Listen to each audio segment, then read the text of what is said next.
Listen to me more deeply, my child, for what I desire you to understand does not lie on the surface of what you feel, but in the foundation upon which you stand. I am not opposed to your emotions, for I, myself, placed within you the capacity to feel, so that you might love, empathize, rejoice in the light, and also know sorrow when you encounter what is wounded. Yet what I am restoring within you is not the existence of emotion, but its position in your life. For when that which was created begins to lead what was designed to govern, order is reversed, and your soul becomes unsettled without understanding why. There are days when you feel strong, and you assume you are standing firm. Then there are days when your heart feels empty, and you think you have fallen from grace.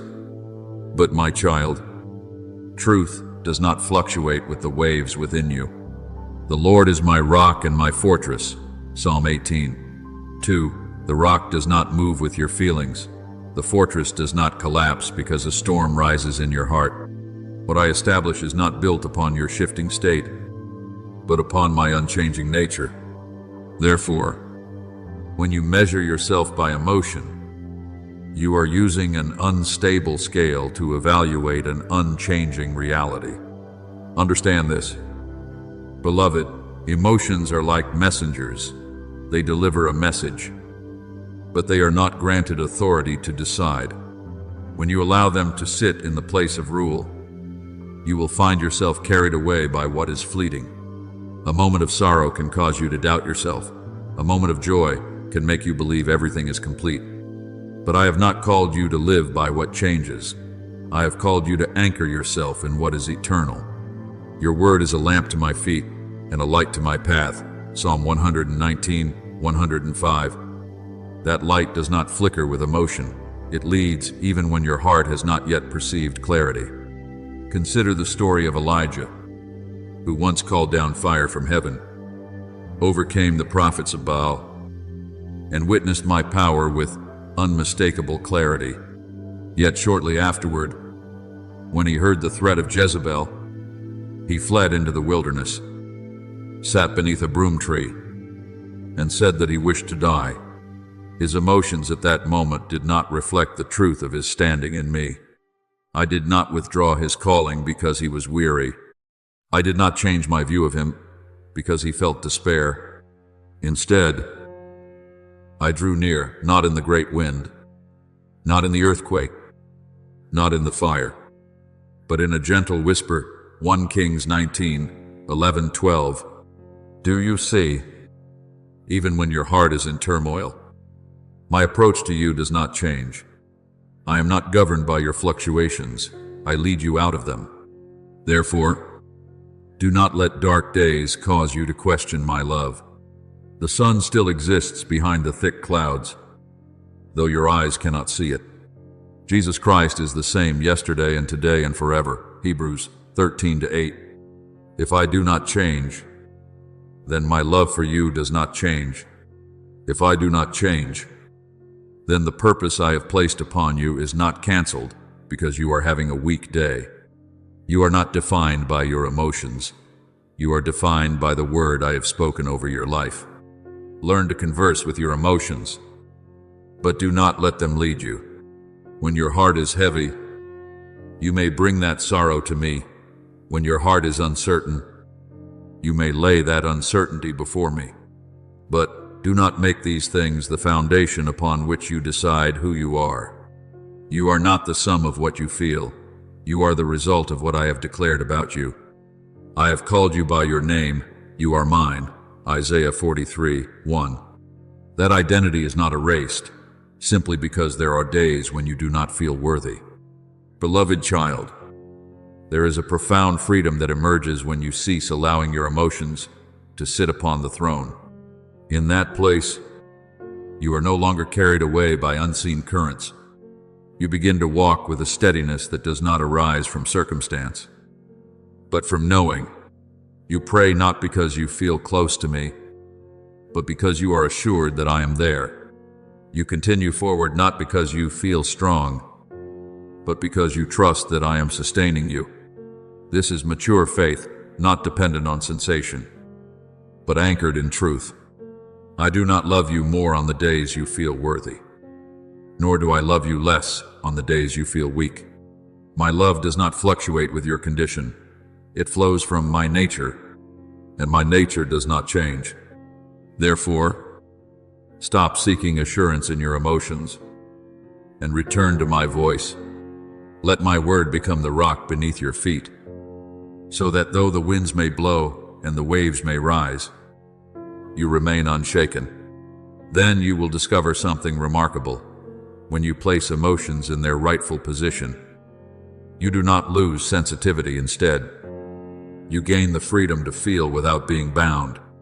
You can rejoice without fearing the loss of joy.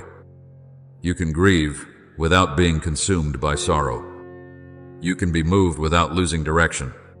For in that place, you no longer live from emotion, but from the source of life itself. And that source is me, the one who does not change, the one who holds you steady, and the one who remains with you in every season of your heart. Therefore, return to the place I have established for your soul, a place not shaken by inner or outer turbulence, a place not dependent on your own strength, nor constrained by the strained efforts of human will. I have not called you to anchor yourself in striving, nor to cling to rigid forms. What I have established for you is deeper, a foundation of identity that I placed within you before you ever understood yourself. For you did not become mine after a journey of perfection. You belong to me from a beginning you have never seen. Before I formed you in the womb, I knew you, Jeremiah 1:5. This is not a statement for comfort alone, it is a reality that defines you. There are moments when you look at yourself through the lens of your strongest days and assume that version is your truest self. Yet, when you encounter your weaker days, you think you have lost something essential. But I tell you, your being is not rewritten by such fluctuations. You do not become less because you are weary, nor do you become more because you are energized. You are what I have called you, and that calling is not edited according to emotional states. The gifts and the calling of God are irrevocable. Romans 11:29. Therefore, stop measuring yourself by temporary standards. When I have established you upon an eternal reality, I know there are moments when darkness does not come in an obvious form, but cloaks itself in a false light, causing confusion within you. It does not always appear as something clearly wrong. At times it comes as a reasonable thought, as an instinct that seems correct, as an inner voice that feels familiar. But my child, not everything you feel is truth. Not everything that echoes within you comes from me. Therefore, I rise within you to draw a clear boundary. I separate what belongs to the light from what merely imitates it. I distinguish what comes from the Spirit from what is only the echo of inner disorder. Test the spirits to see whether they are from God. 1 John 4:1. This is not a warning meant to instill fear, but an empowerment given so that you may discern. Remember Samuel as a young boy in the temple. He heard a voice calling in the night and assumed it was Eli. He ran to him, attentive and willing. Yet he did not recognize that it was I who was calling. Only through guidance did he learn to discern between the familiar voice of man and my quiet yet authoritative call. And when he responded, "Speak, Lord, for your servant is listening." 1 Samuel 3:10. The door of understanding was opened. So it is with you. Not every voice within you is mine. But as you learn to pause, to listen, and to measure all things against my word, you will no longer be led by confusion. I do not give you peace as a fleeting sensation, nor as a comfort dependent on circumstance or mood. What I place within you is a peace that carries the nature of a guardian. The peace of God will guard your hearts and your minds. Philippians 4:7. The word guard is not a vague image. It is the picture of a watchful force standing at the gate. refusing to allow what is false to enter and take authority. When you remain in me, that peace does not merely soothe you, it stands, watch over the entrance of your mind, discerning what may enter and what must be turned away. Yet for that peace to function, you must cease granting authority to what was never called to govern. When you allow chaos to disguise itself as intuition, it will lead you astray. When you let fear clothe itself as wisdom, it will cause you to stop where I have called you to move forward. When you allow inner instability to become your standard of truth, you will lose the steadiness I have given you. Therefore, I am restoring order within you not by removing emotion, but by placing it under the authority of my word. Learn to return to the voice that stands above every other voice. When a thought arises, do not believe it simply because it is strong. When an emotion rises, do not follow it simply because it feels clear. Bring everything into the light of my word. Take every thought captive to obey Christ. 2 Corinthians 10:5. When you do this, you do not lose sensitivity. You are refined. You do not become rigid, you become steadfast. You are not separated from emotion, you are freed from its rule. Beloved child, I am not only drawing you out of confusion, I am leading you into a new awareness. In that place, you no longer ask, how do I feel today to know who I am? Instead, you stand upon what I have spoken, who you are in me. And from that foundation, everything else finds its proper place. Emotions return to being messengers, not rulers. Thoughts become instruments, not masters. And your soul finds rest, not because everything becomes easy, but because you have anchored yourself in what never changes. Remain in that place. My child, not a place without storms, but a place where the anchor has been set deep. Not a place without noise, but a place where you recognize the true voice. And in that knowing, you will walk, not carried away by what is fleeting, but led by what is eternal. For I am there not only to teach you, but to keep you, to guide you, and to surround you with truth that never changes. Receive this fully, my child, for I do not desire that you grasp it only with your mind, but that you perceive it with clarity in your spirit. Not every stirring within your heart bears my mark. There are emotions that arrive with a radiant appearance, like light reflecting upon the surface of water at night, shimmering, captivating, giving the impression that you are touching something profound. Yet if you linger there too long, you will find your mind growing weary, your focus dissolving, and your soul gradually losing the stillness required to hear my voice. I say this not to make you doubt yourself, but to teach you discernment. For not everything that makes you feel alive comes from true life. There are moments when you sense a rising wave within, powerful, compelling, full of color, and you assume it must be spiritual.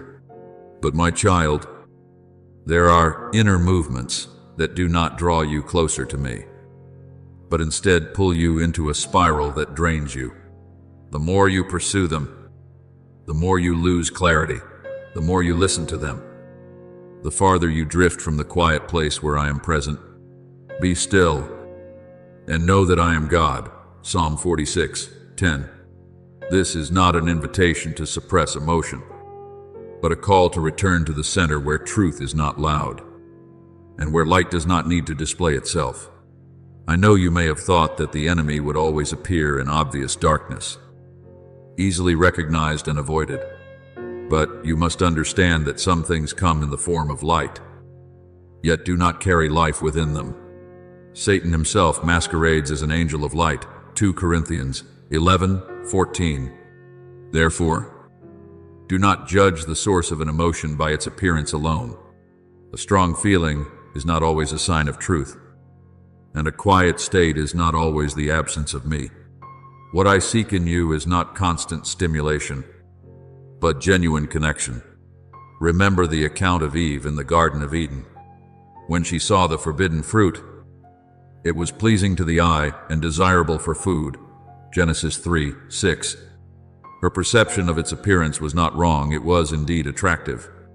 But the error came when she allowed her feelings to guide her decision, instead of placing them under the word I had spoken. That very attraction clouded her discernment. Do you see? What is dangerous does not always come in an ugly form. At times, it comes with a beauty that lowers your guard. Therefore, I am teaching you not to fear emotion, but not to be blindly led by it. The heart is deceitful above all things and beyond cure. Who can understand it? Jeremiah 17:9. This word is not meant to condemn you, but to illuminate a truth. If the heart is not placed under my light, it can exalt itself as the one who steers. Then you will begin to rely on feeling to determine your worth. Today you feel at peace and conclude you are on the right path. Tomorrow you feel unsettled and assume you have gone astray. But my child, truth does not shift with your inner condition. I do not rewrite my love for you each day according to your emotions. If you continue to let your heart decide everything when you are strong, when you are weak, when you are loved, when you are forgotten, you will soon find yourself exhausted. You will become like one who runs without ever reaching a destination, because you are chasing signals that constantly change. But I have not called you into such a weary journey. I have called you into rest within truth. Those who hope in the Lord will renew their strength. They will soar on wings like eagles. Isaiah 40:31. That strength does not come from how you feel, but from where you place your trust. I come not to shame you for what you have felt, but to expose what has been quietly wearing you down. There are influences that do not destroy you all at once, but slowly erode your clarity, your focus, and your peace. I draw you out of them not because I am severe, but because I love you too deeply to leave you in that erosion. I do not take away what is good. I only separate you from what is counterfeit. Therefore, my beloved, learn to pause before you react. When an emotion rises, do not immediately agree with it. When a thought appears, do not hastily accept it as truth. Bring everything into my light. Trust in the Lord with all your heart and lean not on your own understanding. Proverbs 3-5. When you do this, you do not lose sensitivity, you gain clarity. You do not lose your emotions, you place them in their rightful order. Then you will begin to realize that true peace does not come from always feeling good, but from being guarded. Your mind will no longer chase every inner wave, but will become anchored. Your soul will no longer be scattered, but will become focused. And in that stillness, you will begin to hear my voice more clearly, not through noise, but through certainty, for I am always there, not needing to prove my presence through intense feelings, but remaining present through truth that never changes. Let me lead you one step deeper, my child, for what I am teaching you is not to deny what you feel, but to restore order between what signals and what is foundational. There are movements within you that function like signals. They reveal what is happening. Where there is pain, where there is thirst, where there is unrest. But a signal is not a place upon which you build your house. If you make what fluctuates your foundation, you will live in a constant state of adjusting yourself to every wave. I have not called you to live that way. I have called you to stand upon what does not change, and from there observe what does change without being carried away by it. You often confuse feeling right with living rightly. But I tell you, these are not always the same. There are days when you feel nothing remarkable, no excitement, no strong sense of closeness, yet you are still walking rightly. And there are days when your emotions surge, making you believe you are very near to me, while in truth, you are only reacting to what is within you. Therefore, I am teaching you maturity, not to live by the confirmation of feeling, but by the truth that has been established. The righteous shall live by faith, Romans 1:17, not by sensation. Look again at Peter when he stepped out of the boat. As long as his eyes were on me, he stood upon the water. What was impossible became possible. But when he turned his attention to the wind and the waves, he began to sink. The waves were not new. The wind was not sudden. What changed was his focus. So it is with you when you look to your emotions to determine where you stand. You will be pulled under by the very things you are observing. But when your eyes are fixed on me, you can remain steady even when your heart is not yet at peace. Why did you doubt? Matthew 14:31 is not a rebuke, but an invitation to return to the center. My child, I know there are days when you long to be seen, to be understood, to be embraced with affirmation from the outside. I do not dismiss these needs, for I created you with a heart that seeks connection. But if you bring those needs to sources that are not deep enough, you will receive only temporary responses. A word of praise may warm you for a moment, but it cannot heal the fear of being forgotten. A look of approval may comfort you briefly, but it cannot build a lasting identity, for identity is not formed by what others say about you, but by what I have spoken from the beginning. You are my beloved Son. With you I am well pleased. Mark 1:11. Remember the Samaritan woman at the well. She had moved through many relationships, seeking to satisfy the deep thirst within her. Yet she remained unfulfilled, until she encountered me, the source of living water, and heard these words, "Whoever drinks the water I give them will never thirst." John 4:14. Do you see? The issue was not that her need was wrong, but that she sought it from the wrong source. So it is with you. What you long for is not something to be ashamed of. But if you allow your emotions to lead you in searching for fulfillment where it cannot be found, you will only grow more weary. I want you to step into a new awareness. You were loved before you ever felt it. You were called before you could prove your worth. You were held in my hands, even on the days when your heart felt as dry as a desert.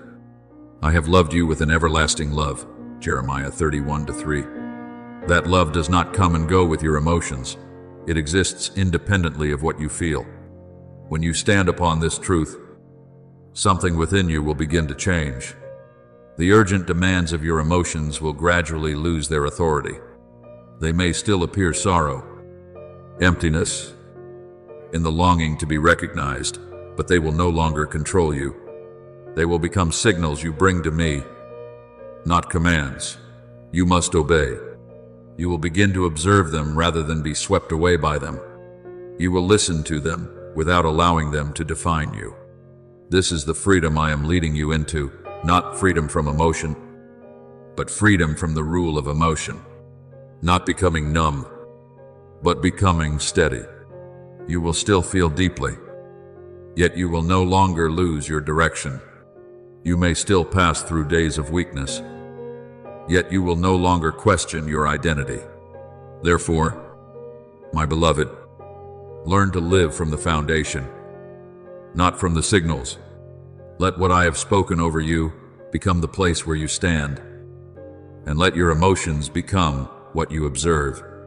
When you do this, your life will no longer be carried away by the waves within. You will walk with a stability that does not come from everything becoming easy, but from knowing upon whom you stand. And in that knowing, you will find rest, not because emotions no longer exist, but because you no longer have to chase them. Not because needs disappear, but because you have found the source. Not because every question vanishes, but because you have anchored yourself in the one who is the answer. And I am there, always, unchanging, holding you steady in the midst of every wave. Let me now open before your eyes a picture your soul can grasp and remember. For I desire you to understand not only with passing thoughts, but with the depth within you. Your life is not a chain of reactions to emotion, but a reality I have planted long ago, like a garden arranged with purpose, with seasons, with seeds carrying promise. Within that garden, there are things growing that your eyes have not yet seen. There are shoots quietly developing beneath the soil that your emotions cannot measure. Yet you often look up at the sky within you, see clouds gathering, feel the wind rising, and assume the entire garden has changed. You confuse what passes with what endures. My child, the weather does not define the ground. A passing rain cannot rename the garden, and a gloomy day cannot erase the harvest that has already been appointed. If you allow the fluctuations within you to determine who you are, you will live in endless instability. But I did not create you to live according to a changing sky. I formed you as firm ground, as a place of depth where roots can reach down and hold you steady through every season. He will be like a tree planted by the water. Its leaves remain green. It is not afraid in the year of drought. Jeremiah 17:8. The strength of the tree does not lie in avoiding the heat, but in the fact that its roots have reached a source the weather cannot control. Therefore, what I am doing within you is not the removal of every wind of emotion, nor making your sky constantly clear. I am doing something deeper. I am drawing your roots downward. I am anchoring you into a source of life that no storm can sever. When your roots are deep enough, you will no longer be shaken each time the weather shifts. You will no longer ask, "Am I okay today?" based on feeling. But you will know you stand firm because you are in me. Do not be quick to conclude that the movements within you are signs of immaturity. There are souls called into depth who will feel more, perceive more, and be touched by more than others. But sensitivity does not mean you must be led by what you feel. A tender heart is not a weak heart. I do not call you to become cold in order to avoid pain, nor to harden yourself to resist being shaken. I am leading you into clarity, a place where you can feel without being controlled, where you can be moved without losing direction. Remember Paul, who endured pressure, confusion, and circumstances that seemed impossible to withstand. Yet he declared, "We are hard-pressed on every side, but not crushed, perplexed, but not in despair." 2 Corinthians 4-8. Do you see? He did not deny what he felt. He simply refused to let it determine his outcome. This is the inner strength I am building within you, not a life without waves, but a life not ruled by them. There will be days when your heart is like a still lake, reflecting the sky with clarity. And there will be days when the wind rises, stirring the surface so that you can no longer see clearly. But the lake remains the lake. Whether its surface is calm or troubled, you remain, my child. Whether your heart feels light or heavy, your identity is not rewritten by a day of confusion, nor erased by a night of emptiness. I will never leave you, nor forsake you. Hebrews 13:5. That word does not change according to your inner state. I am not only comforting you, I am strengthening you. I am making your ground firmer, deeper, more secure. I am teaching you how to stand from within, rather than striving to control what is outside. When you understand this, you will no longer be carried away by every wave of emotion. You will begin to live with a stability that does not depend on how you feel today, but on who you know you are. And in that knowing, you will move through every season without losing yourself. When the sun comes, you will not become proud. When the rain comes, you will not be afraid. When the winds rise, you will not panic. When the sky is calm, you will not grow careless, for you know where your roots are planted. You know the source to which you are connected, and that source never runs dry. Therefore, my beloved, Stop looking to the sky for answers about your identity. Look instead to the roots. Look to the foundation I have established within you. There is no fluctuation. There, nothing shifts from day to day. There, you will find the stability you have long been seeking. And I am there not merely as the one who observes your garden, but as the one who nurtures it, sustains it, and leads every season toward its fullness. Allow me to touch the deepest place you often avoid. For not everything that drains you comes in the form of large, recognizable waves. Some things enter your life quietly, so small that you permit them to remain without awareness.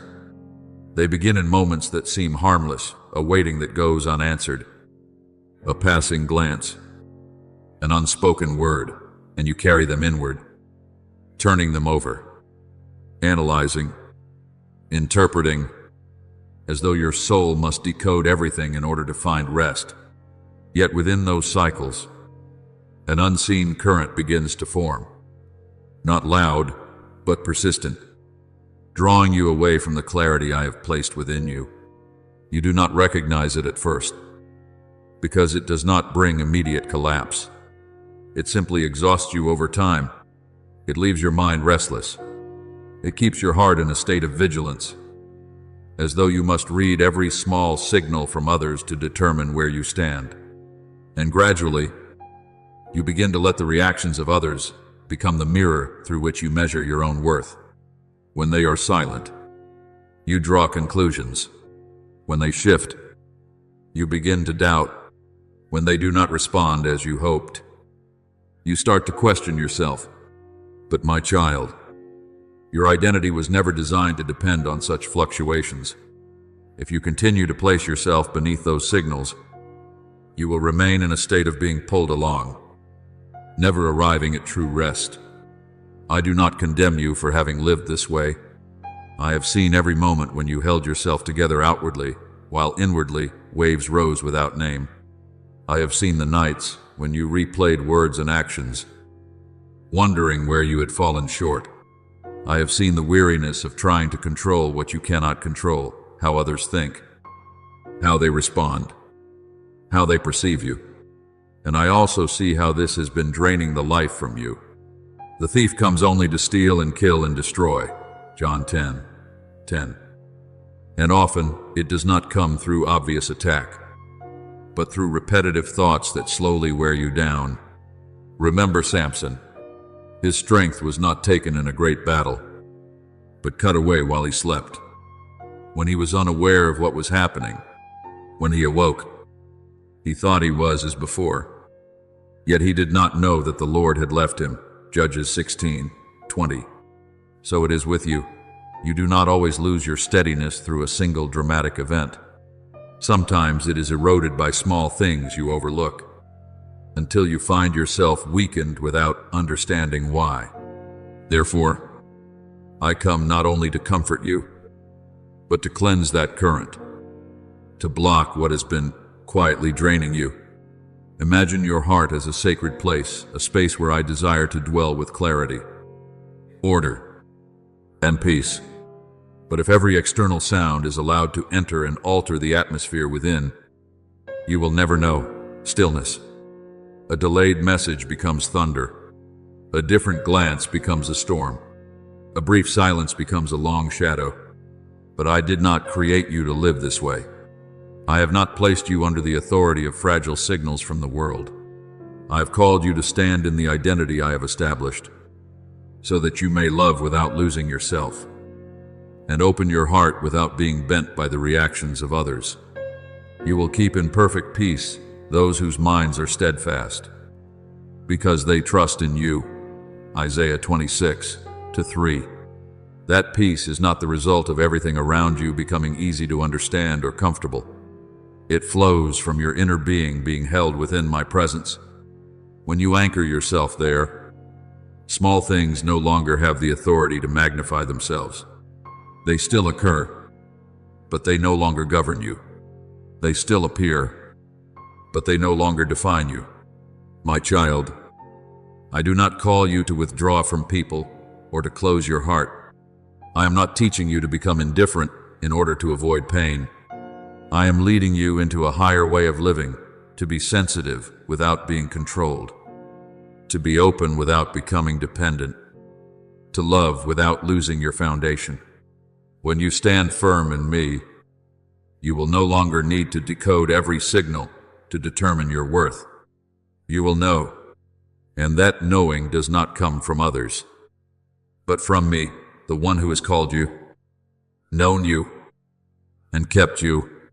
Therefore, stop allowing small things to accumulate into great waves within you. Bring them to me as soon as they arise. Do not let them remain long enough to form cycles. As you do this, you will begin to notice a shift. Your mind will grow quieter, your heart lighter, and your soul will begin to breathe again. And in that stillness, you will realize that I have always been here, unshaken by what fluctuates within you, yet close enough to touch every weary place in you and restore it. I do not desire for you merely to survive those cycles. I desire for you to be free from them. And that freedom begins when you stop granting authority to small things and return to the place where I hold you steady, at peace and unshaken. My child, do not draw back when I touch the unarranged corners of your heart. For what I do is not to confuse you, but to bring you into clarity. Imagine your inner life as a room that has long remained unopened. You still enter it each day, still live within it. Yet over time, you come to know only one thing: you are tired. You do not know where the weariness comes from, nor why your heart feels heavy. You only sense that something is no longer clear or free. Then when the light is turned on, not to condemn, but to reveal, you begin to see that every corner holds things that have never been addressed. Old sorrows hastily stored away. Layers of worry never untangled. Memories you have kept not because they are alive, but because you fear the emptiness that might come if you let them go. I do not come to ask why you have left the room this way, nor do I stand at a distance to accuse. I step in with you. I open each place not to expose you to shame, but to help you discern what still holds value and what remains, only because fear has become familiar. There are emotions you believe belong to today that are, in truth, old wounds wearing new garments. There are reactions you assume are part of your nature that are in fact echoes from a past season that was never healed. I want you to see this, not so that you would be disappointed in yourself, but so that you may be free from what no longer belongs to you. Do not fear the emptiness that appears when I begin to remove what is unnecessary. You often think that if you let go, you will lose a part of yourself. But I tell you, not everything you are holding is truly you. Some things are only coverings, remnants of past wounds, traces from days when you had to protect yourself. When I take them away, you are not diminished, you are restored. And the space that appears is not a sign of lack, but a place where I am preparing to bring new life. Prepare the way for the Lord. Make straight in the wilderness a highway for our God. Isaiah 43. Do you see? This clearing does not make you smaller. It opens the way for my peace to flow through you without obstruction. This work is a sacred journey, not because it is easy, but because it is true. I will teach you to discern between what you are genuinely feeling and what is merely a reflex formed from past wounds. There is sorrow that must be brought into the light to be healed, not buried deeper. There is fear that does not need to be nurtured, but must be confronted with truth. There is a sensitivity born of love, a gift I have placed within you, but there are also fluctuations that arise from places not yet restored. When you do not distinguish between them, everything blends together and leaves you in confusion. But when I teach you to see clearly, you will no longer be misled. Remember Elijah on the mountain as he waited for me. A great wind came, but I was not in it. An earthquake followed, but I was not in it. Fire appeared, but I was not in it either. And after all of these, a gentle whisper came, and that is where I spoke. 1 Kings 19:11-12.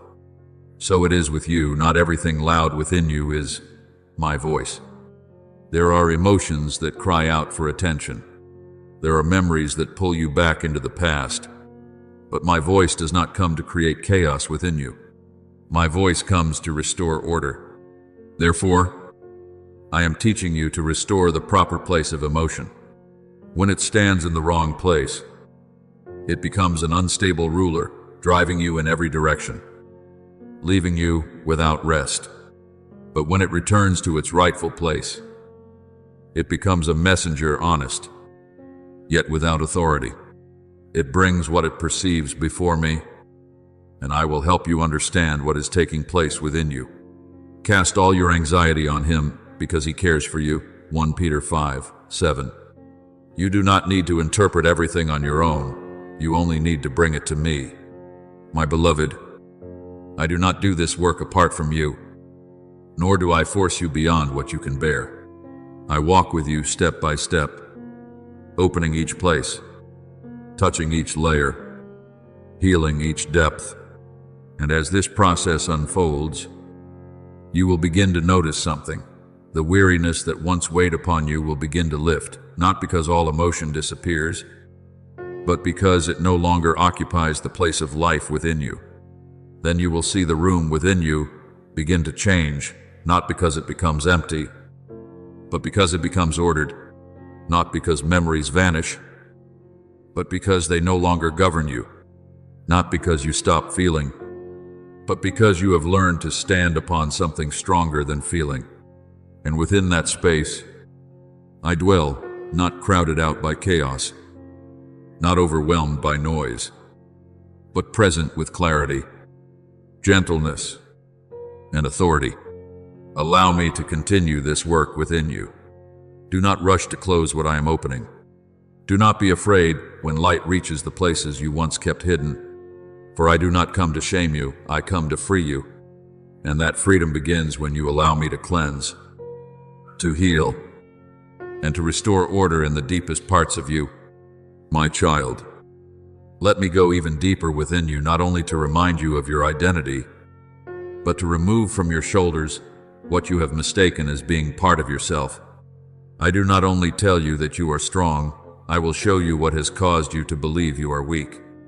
There are memories that have remained too long, repeating whispers that made you believe you are lacking, not enough, not yet whole. But when my light shines upon them, you will see that they are not truth. They are only traces of moments when you were weary. I do not erase them by denial, but by revealing their true nature, so that they no longer have the power to define you. There are reactions within you that cause you to rush into conclusions about yourself. In a moment of weakness, you assume you are unstable. In a single instance of wavering, you believe you lack maturity. But I do not see you as you see yourself. I do not evaluate you by an isolated response. I see the current beneath it, the wounds not yet healed, the places where you have had to hold yourself together alone. When I hold those places long enough, you will begin to understand that what you have called failure is simply a place in need of healing. And as that layer of misunderstanding falls away, you will begin to sense what I have spoken all along. He gives strength to the weary and increases the power of the weak. Isaiah 40:29. That strength does not arise from emotion, but from truth being restored. You will come to recognize something remarkable. Your inner strength is far greater than your mind has ever assumed. What causes you to waver is not that you are weak, but that you have grown accustomed to listening to voices that do not reflect who you truly are. When those voices grow quiet, you will see that you do not need to strive to become steady. You already are. You simply had not yet seen it.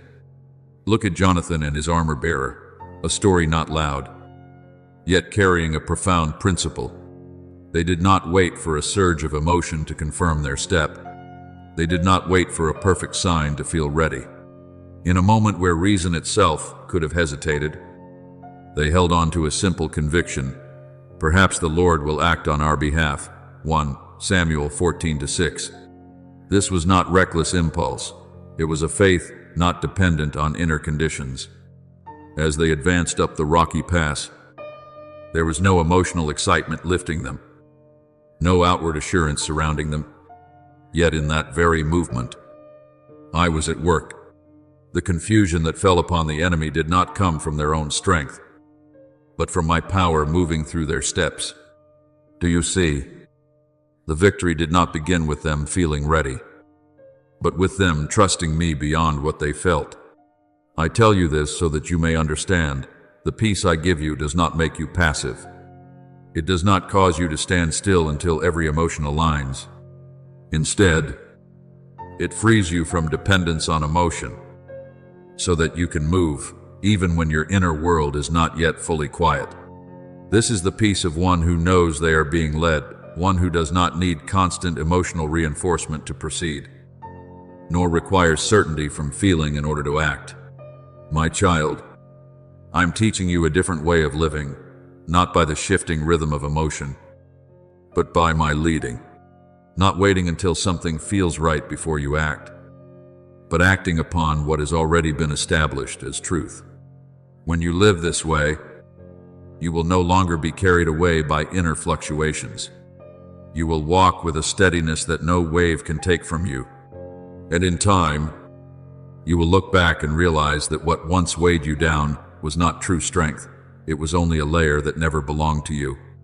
When I remove it, you do not become empty, you become light. You do not lose anything that is truly yours. You simply lose what has been covering you. And in that lightness, you will walk not by your own strength, but by mine flowing within you. Steady, clear, and no longer ruled by what is fleeting.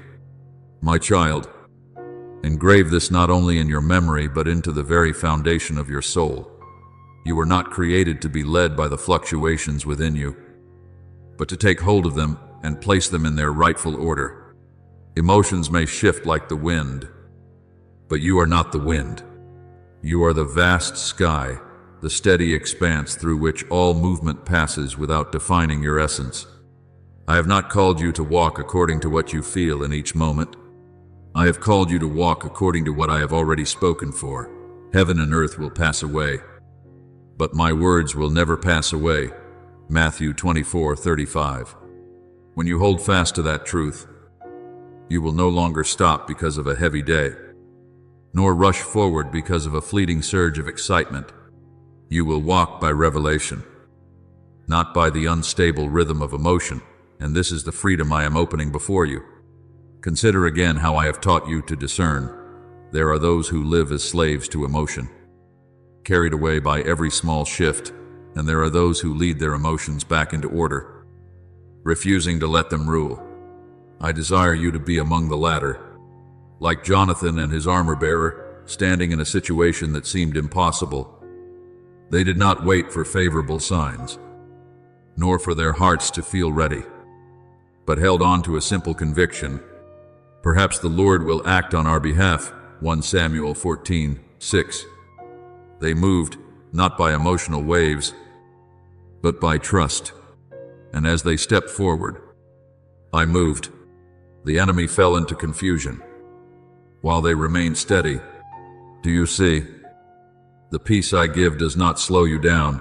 It frees you from dependence on feeling, so that you can move, even when there is no inner surge urging you forward.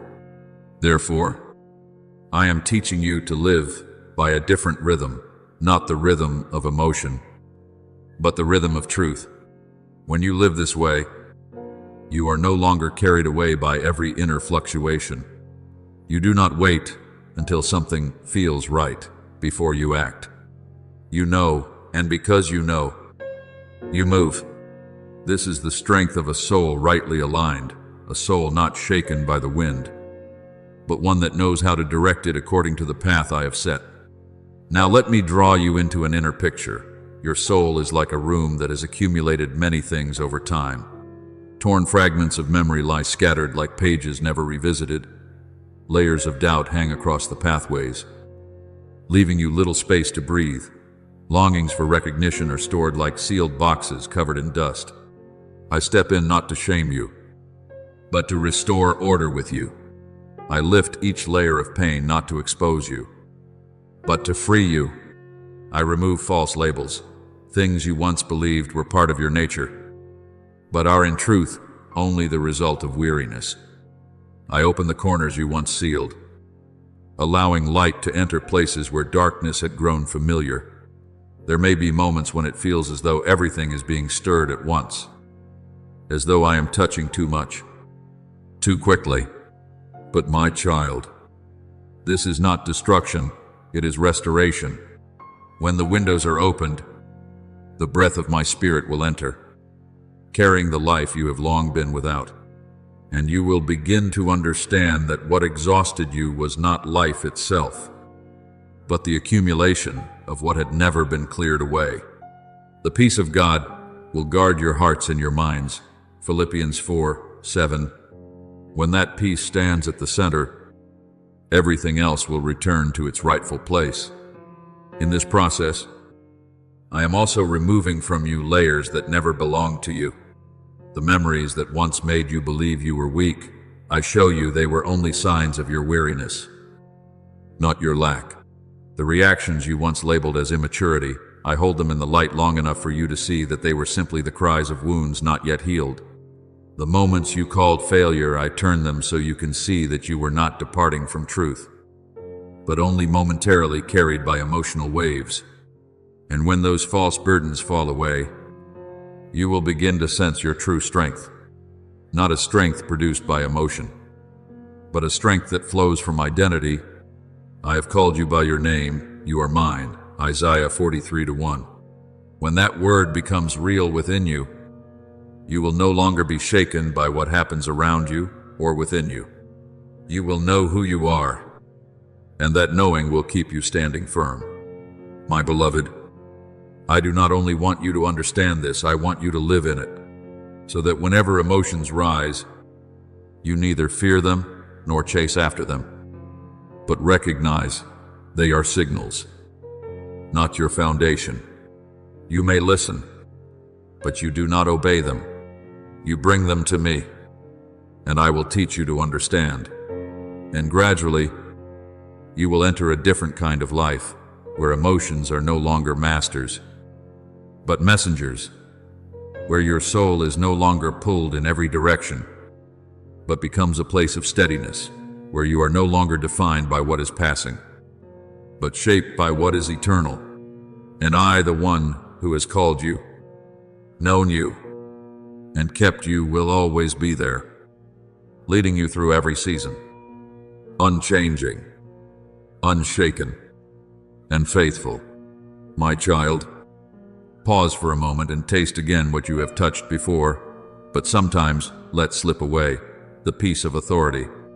Not a fragile peace dependent on circumstances, but a peace that carries command, like when I spoke over the raging sea.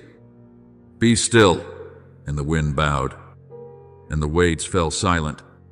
When that peace reigns within you, you no longer live by the rising and falling of feeling, but stand firm in the identity rooted in me. Heaven and earth will pass away, but my words will never pass away. Matthew 24:35. That word becomes the foundation beneath every breath you take, so that even when movement stirs within you, you are not carried away. From that foundation, I teach you something that may seem small, yet opens the door to strength, the ability to pause. One who does not know how to pause will be swept away. A soul that does not pause before strong emotion will soon be exhausted. Therefore, whenever a wave rises, do not react immediately. Stand still in me. Let stillness come between stimulus and action. In quietness and trust shall be your strength. Isaiah 30:15. Then ask yourself, not in panic, but in clarity, is this signaling, or is it binding?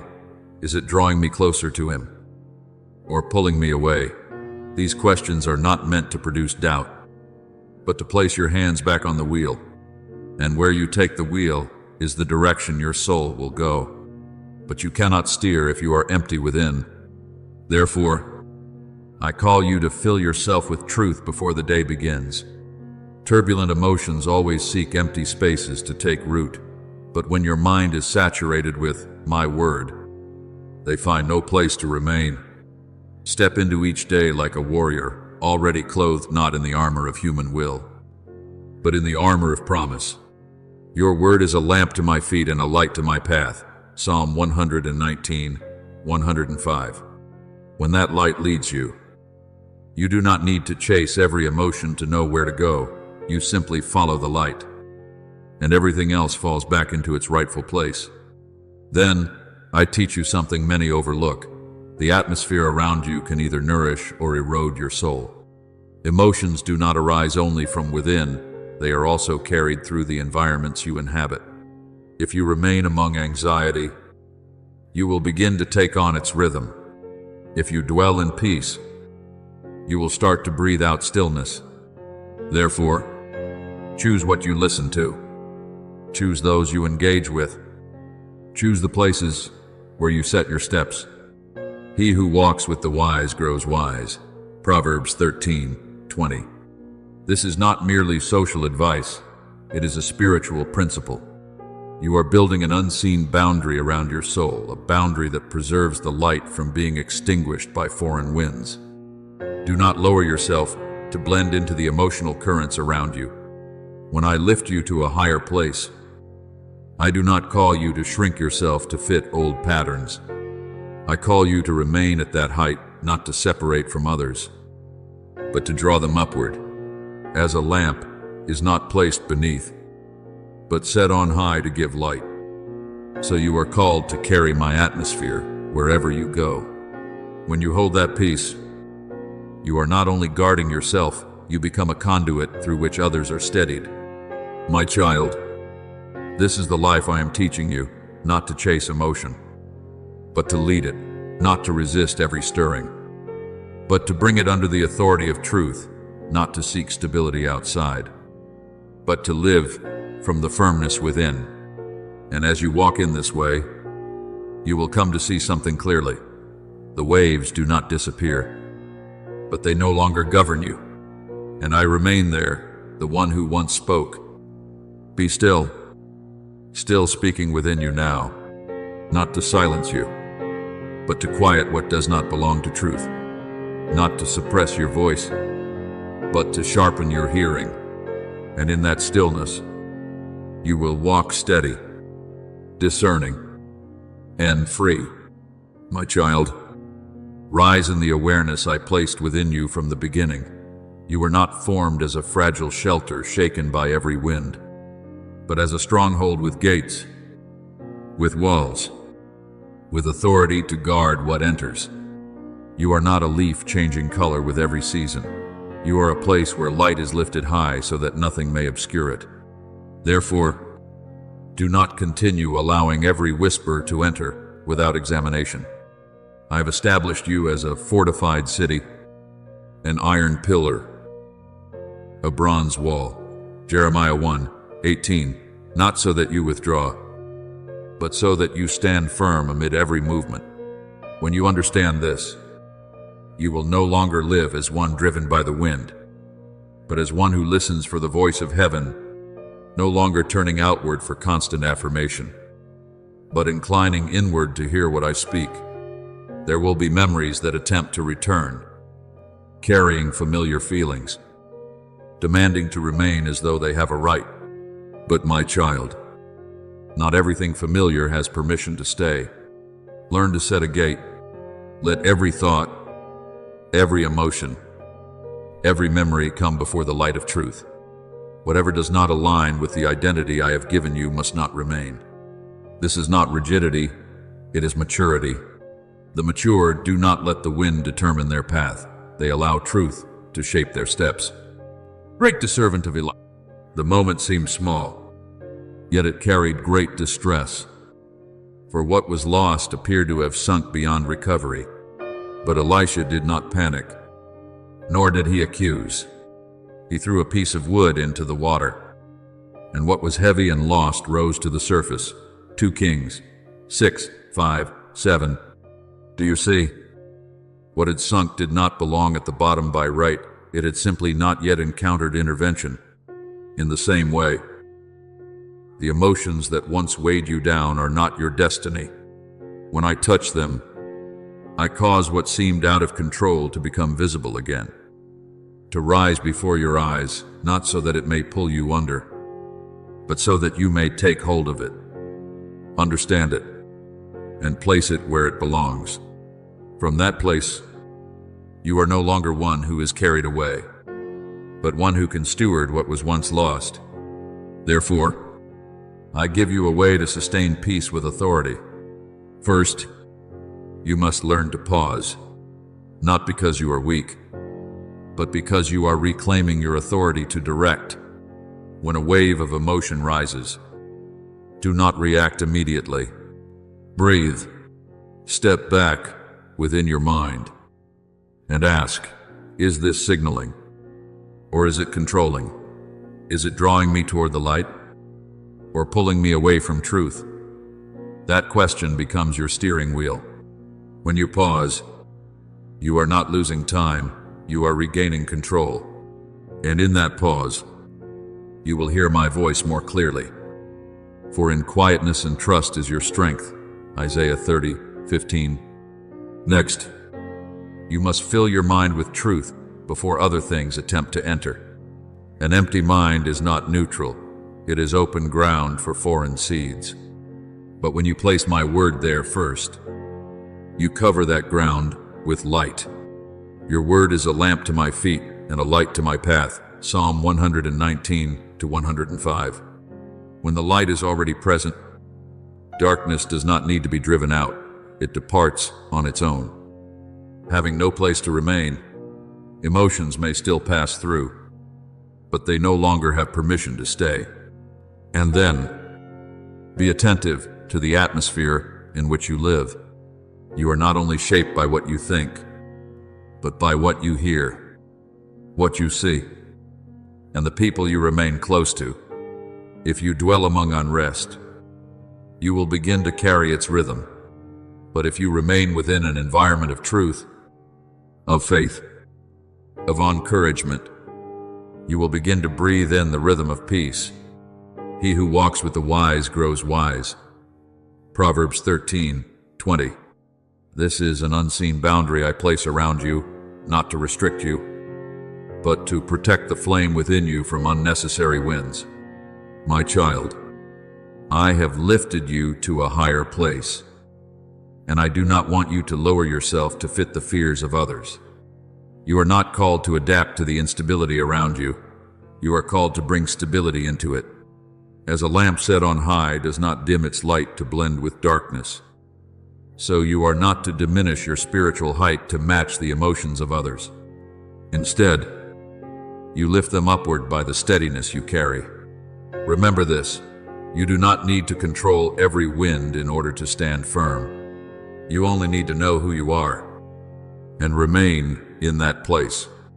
When you do this, the wind may blow and the waves may rise, but you will not be carried away. For your foundation is not in what changes, but in me, the one who never changes, and I am there, not only to raise you up, but to keep you standing, so that you may live as you were created to be, a fortified place with gates, a light set on high, and a soul that cannot be shaken. My child, as I continue the work of refinement within you, there will be moments when it feels as though everything is becoming heavier, deeper, more painful. But do not be quick to fear. What you are sensing is not deterioration, but truth being touched. When the needle reaches the skin, there is a sting, yet it is precisely in that moment that what has been hidden begins to be drawn out. I do not bring pain to cause you to fall. I touch so that you may be healed at the root, the echoes you once avoided. I will lift up the hidden roots that have kept you bound in cycles.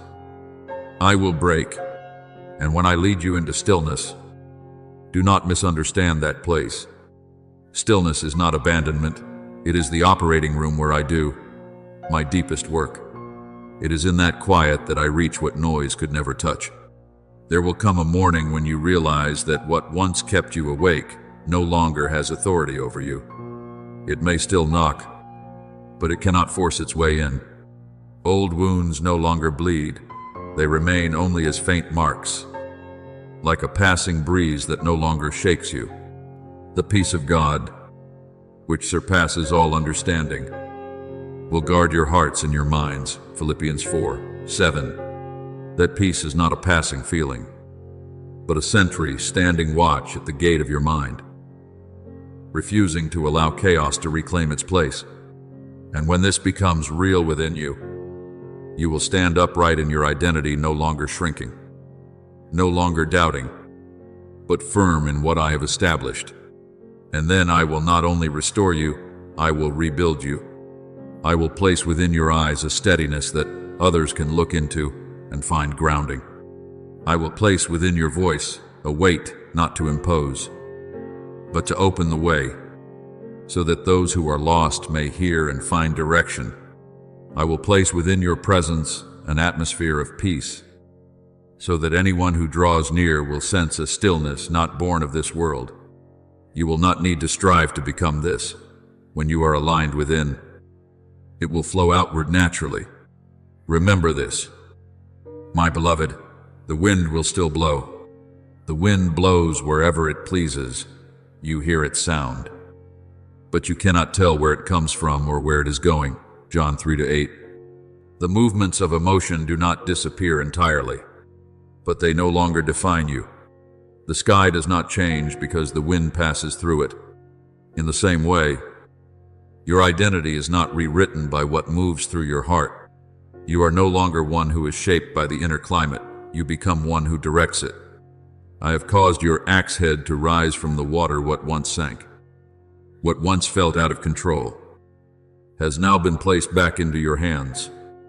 And you will not only stand firm yourself, you will help others stand.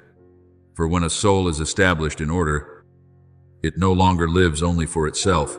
It becomes an anchor for those around it. This is what I am completing in you, not merely healing, but transformation. From chaos into order, from instability into steadiness, from being led into leading, from weariness into peace with authority. And as you walk in this reality, others will see, not you, but me within you. They will recognize that there is one at work, one who has touched you and accomplished what you could never accomplish on your own. Remain in this process. Do not fear when I go deep. Do not withdraw when light reaches the places you once hid. For I do not come to weaken you. I come to establish you as I have intended, steady, clear, and filled with the authority of peace. And I will not cease until this work within you is brought to completion. My beloved child, there are moments when you wonder how a small flame like your faith can possibly stand amid the violent winds of life. You feel fragile, as though one more wave would be enough to sweep everything away. Yet before fear has the chance to take root, I want you to understand this. It is not your own strength that is holding you together. It is I who am holding you. When your heart trembles, I remain unshaken. When darkness seems to close in, I still see every step you take. Even when you think you have slipped from my grasp, it is in truth my hands that are lifting you, carrying you through places you do not have the strength to walk alone. There is something you must release, the belief that your connection with me depends on the steadiness of your emotions. You often measure your spiritual state by what you feel when you feel strong. You believe you are near to me when you feel weak. You assume you have drifted away. But, my child, I do not change according to the rise and fall of your heart. As it is written in Psalm 121:5, the Lord is your keeper. The Lord is your shade at your right hand. My protection is not a reaction to your circumstances. but an expression of my unchanging nature. My love does not ebb and flow like the tides. It is deep and steadfast like an endless ocean.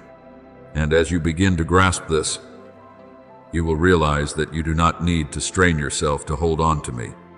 You have tried to become good enough, disciplined enough, perfect enough, as though a single misstep could cause you to lose me. But I have never established our relationship on such a fragile foundation. I do not love you because you do everything right. I love you because you belong to me. I am the one who upholds this covenant. As it is written in 2 Timothy 2:13, if we are faithless, he remains faithful, for he cannot deny himself. You see, my faithfulness does not depend on you. It flows from who I am. Remember the story of Peter when he stepped out of the boat onto the water. As long as his eyes were fixed on the Lord, he walked upon what should have been impossible. But when he turned his gaze to the wind and the waves, he began to sink. Yet the most important detail is not that he sank, but what happened next, as it is written in Matthew 14:31. Jesus immediately reached out his hand and caught him. Do you see? Even when your faith falters, my hand does not delay. I do not stand at a distance, waiting for you to save yourself. I reach toward you, lifting you from the place you thought was the end. So do not misunderstand your moments of weakness. They are not evidence that you are drifting away from me, but opportunities for you to see more clearly who is truly holding you. There will be times when you no longer have the strength to pray as before, when the fervor you once felt seems to fade, and you fear that the flame within you is dying. But I tell you this, even when you cannot feel the fire, my warmth still surrounds you. That flame was never something you ignited on your own, and it does not depend entirely on you to endure. I am its source, and I do not run dry. More than that, what I have placed within you is not a temporary mark. It is not like ink on paper that fades with time, but an imprint engraved into the very essence of your being. When I breathed life into you, I placed within you something that belongs to heaven. As it is written in Isaiah 49:16, I have engraved you on the palms of my hands. This means you cannot be erased from me by any darkness. Even when you cannot see that mark, it still remains unchanged, unbroken, and everlasting. There will come a time when you realize that what you have called mighty winds are not stronger than the foundation I have laid within you. Trials are not permitted to define who you are. They are only allowed to reveal what I have already built inside you.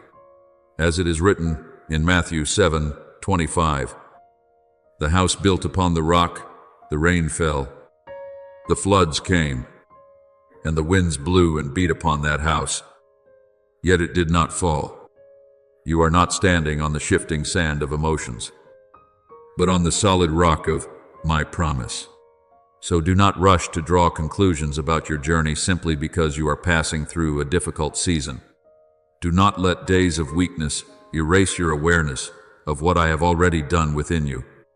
I do not begin a work only to abandon it halfway.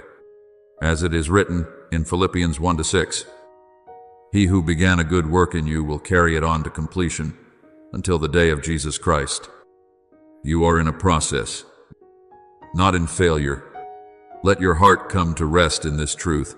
You do not need to strive to hold on to me, for I have never let go of you.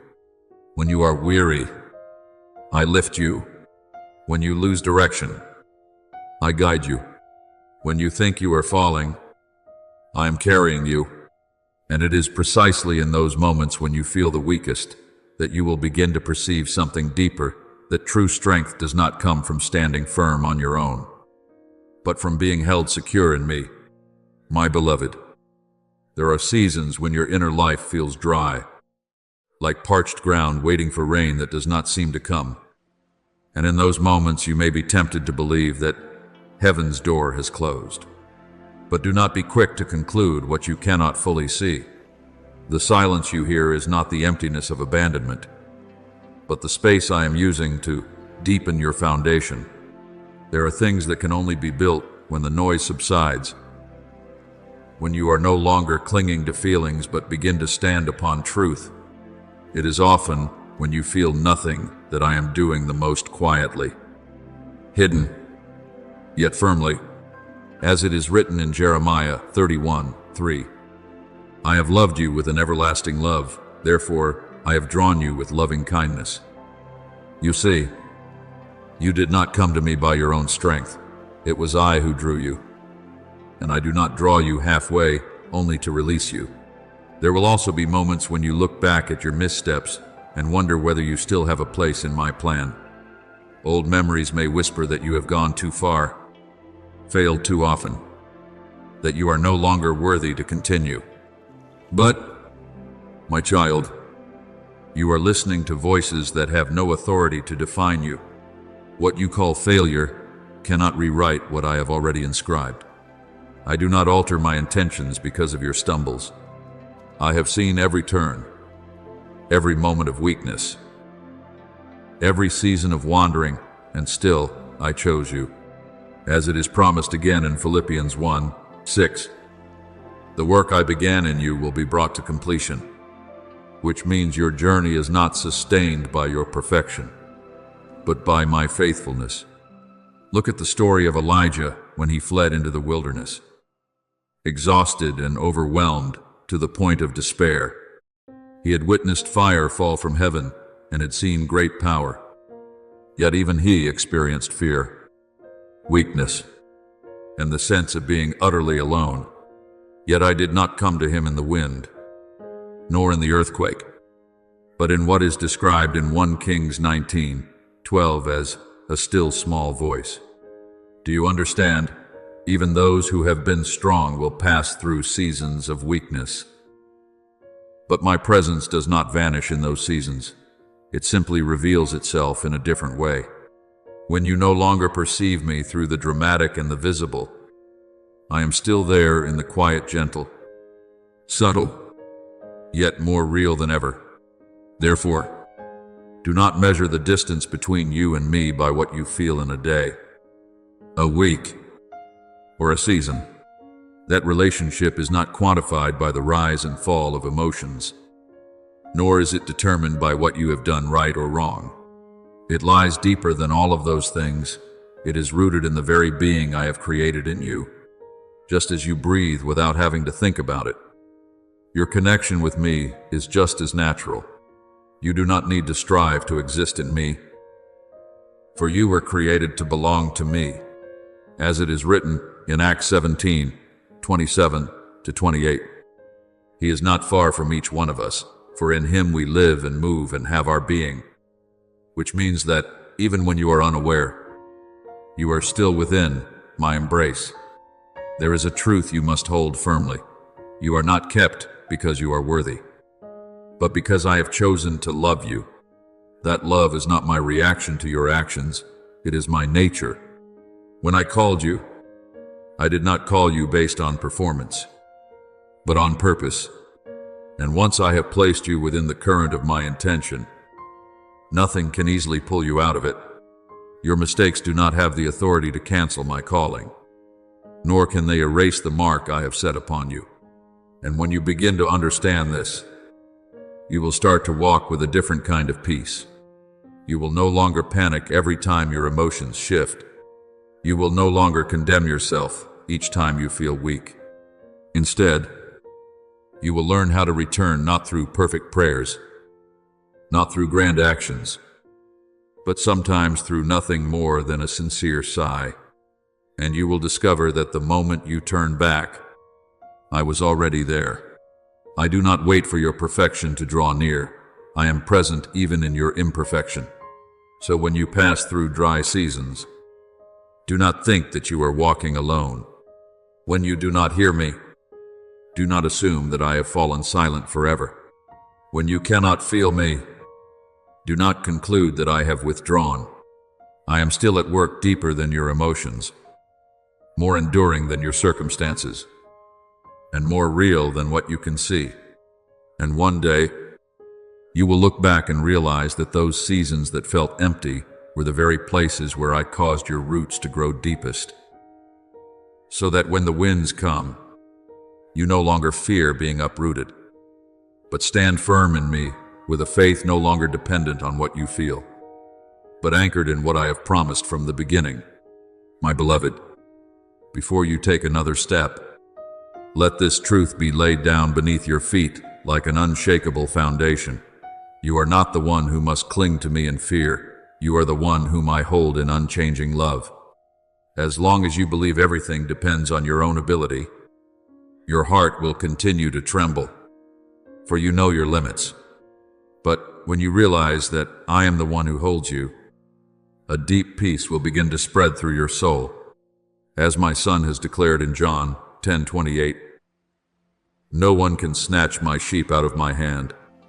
This is not a temporary comfort, but a declaration of eternal authority.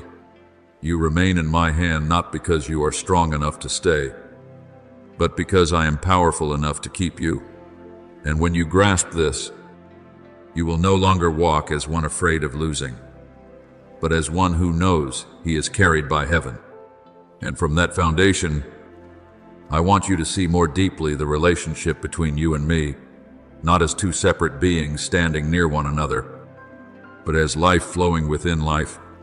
When I say in John 15:5, "I am the vine, you are the branches," I am not offering a poetic image for you to admire and forget. I am revealing a reality that is at work within every breath you take. A branch does not merely cling to the vine, it lives by the sap that flows silently within it.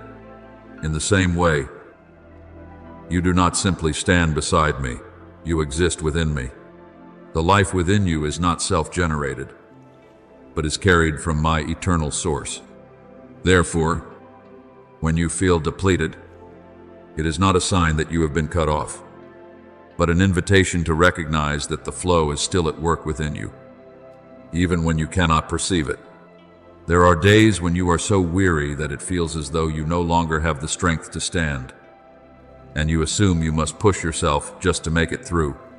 But I tell you this, it is precisely when you believe you are at your weakest that I am working most powerfully. As it is written in Isaiah 40:31, "Those who wait upon the Lord shall renew their strength. They shall mount up with wings like eagles." You think you are trying to fly with exhausted wings, but in truth, I am lifting you with my strength.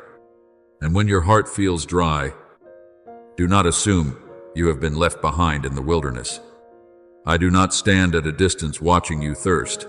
I cause living water to rise from within you. As it is declared in John 7:38, "Whoever believes in me, out of his heart will flow rivers of living water." You do not need to run in search of the source. You are directly connected to the source. I also want you to understand something you often overlook, even when you believe you are standing firm by your own will. It is still I who am sustaining every step you take. As it is written in Psalm 145:14, "The Lord upholds all who fall, and lifts up all who are bowed down." You have never truly been independent from me, even if it has felt that way. Even in moments when you are distracted, lost, or weak, my current continues to flow within you without interruption. You may not recognize me, but I have never departed from you. Remember Elijah, who once stood in the midst of heavenly fire and great power, yet later fled into the wilderness in fear. He sat beneath a tree, exhausted and ready to give up, believing his journey had come to an end.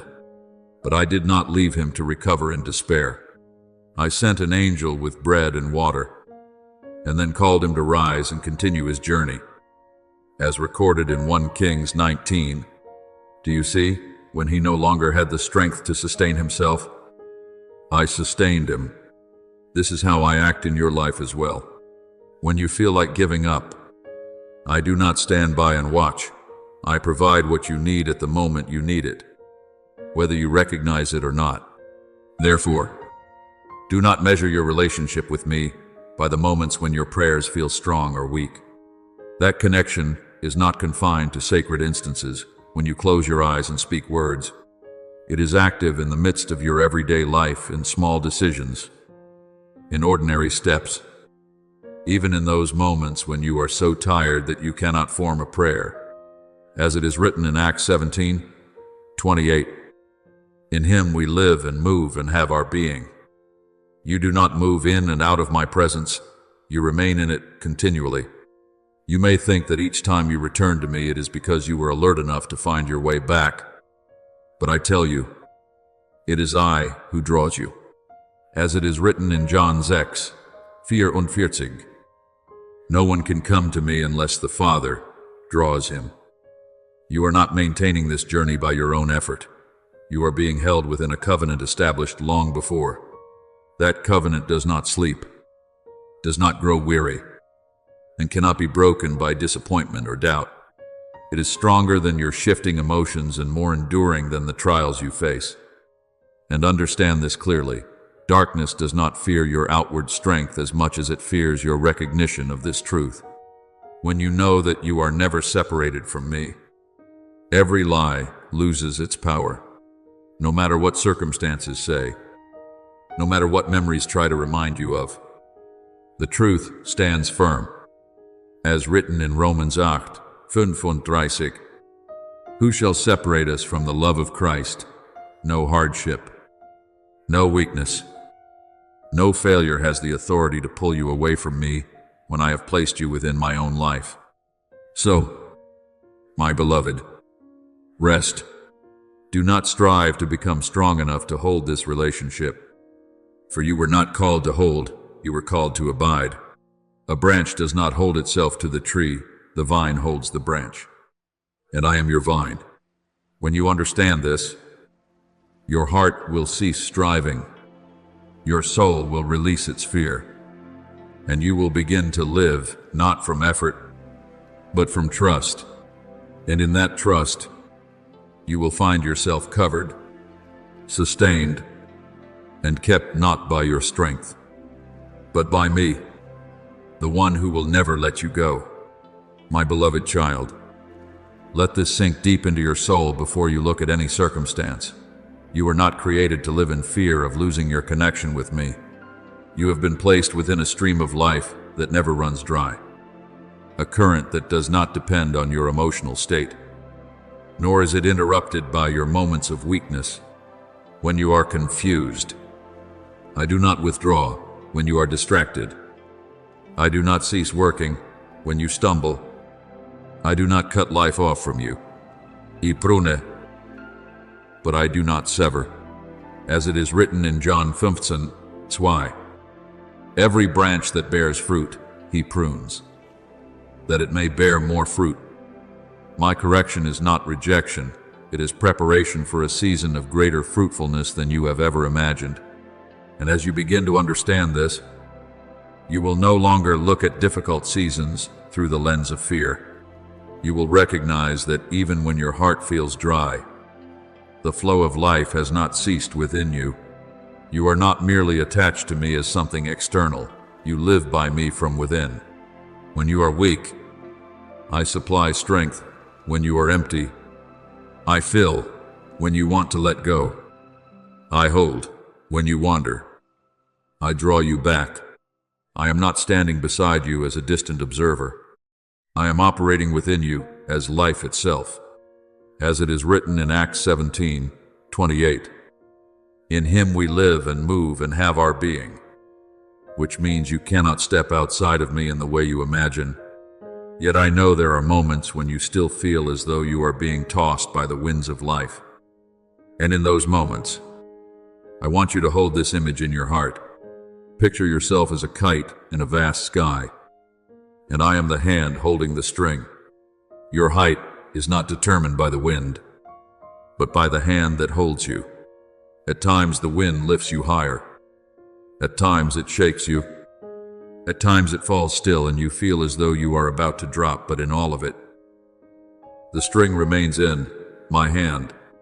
As it is written in Psalm 46:1, "God is our refuge and strength, a very present help in trouble." You may feel instability, but I am never unstable. And hear me clearly. Without any doubt, a kite only falls when the hand releases it. But I declare, as written in Hebrews 13:5, I will never leave you nor forsake you. You may feel distant, but that feeling is not the ultimate reality. The reality is that I am still holding you. The distance you perceive does not come from a weakening of the connection, but from the noise within you, old memories not yet healed, fears not yet surrendered, pressures that make you believe you must prove your worth. All of these form a dense fog that clouds your vision and dulls your ability to hear my voice. Therefore, you must learn to distinguish between emotion and truth. Emotions rise and fall like waves, but truth stands firm like a rock. When you rely on emotions, you will always be unsettled, but when you stand upon truth, you will not be shaken. As it is written in Matthew 24:35, heaven and earth will pass away, but my words will by no means pass away. Which means that even when everything within you shifts, my word remains in its place. When your heart is troubled, my covenant is not. When your mind is pulled in many directions, I remain the unshakable center. Remember the story of the prodigal son. When he left home, he believed he had severed every connection with his father. He went far away, squandered everything, and eventually fell into poverty and shame. Yet what changed the story was not his return to perfection, but his return itself. And while he was still far off, his father saw him and ran to embrace him.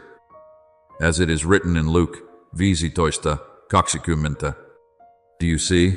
The bond was not broken by his wandering. It was only obscured in his perception.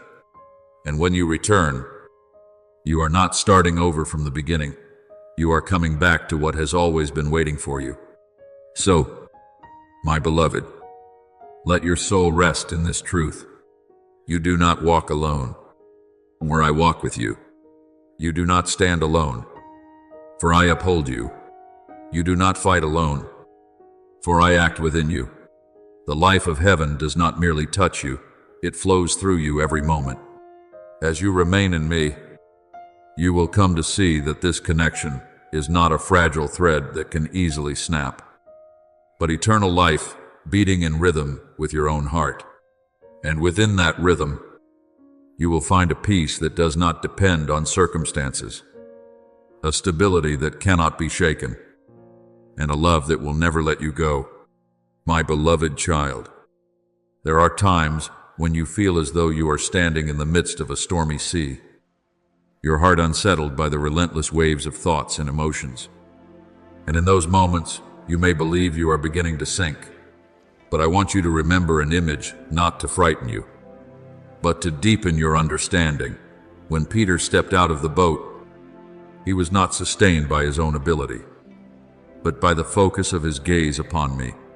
When that gaze shifted to the wind and the waves, he began to sink, not because I withdrew my hand, but because his attention moved away from the source. And the moment he cried out, I did not hesitate, nor did I judge. I immediately reached out and took hold of him. As it is written in Matthew 14:31, Jesus immediately reached out his hand and caught him. Do you see? Even when you are overtaken by fear, the connection is not severed, it is only obscured by distraction. I do not stand at a distance watching you sink. I am always within reach. From this, learn to listen amid the noise within your own heart. You hear the voice of the past replaying your failures, the voice of comparison telling you that you are not enough, the weight of expectations pressing heavily upon you, and at times even your own harsh voice turned against yourself. Yet in the midst of all these sounds, my voice has not disappeared, it is simply not loud. As I revealed to Elijah, I was not in the wind or the earthquake, but in a still small voice. As recorded in 1 Kings 19:12, You do not need to search for me in the noise. You will recognize me when you become still enough to hear. And when you hear, you will realize that I have never left. You were simply drawn away by other voices. Let me reset the foundation of your thinking. Your emotions do not have the authority to sever what I have established. Fear may cause you to withdraw, but it cannot cause me to step back. Old memories may pull you toward the past, but they cannot erase what I have inscribed. As it is written in Isaiah 49:16, I have engraved you on the palms of my hands. This is not merely poetic imagery for your comfort.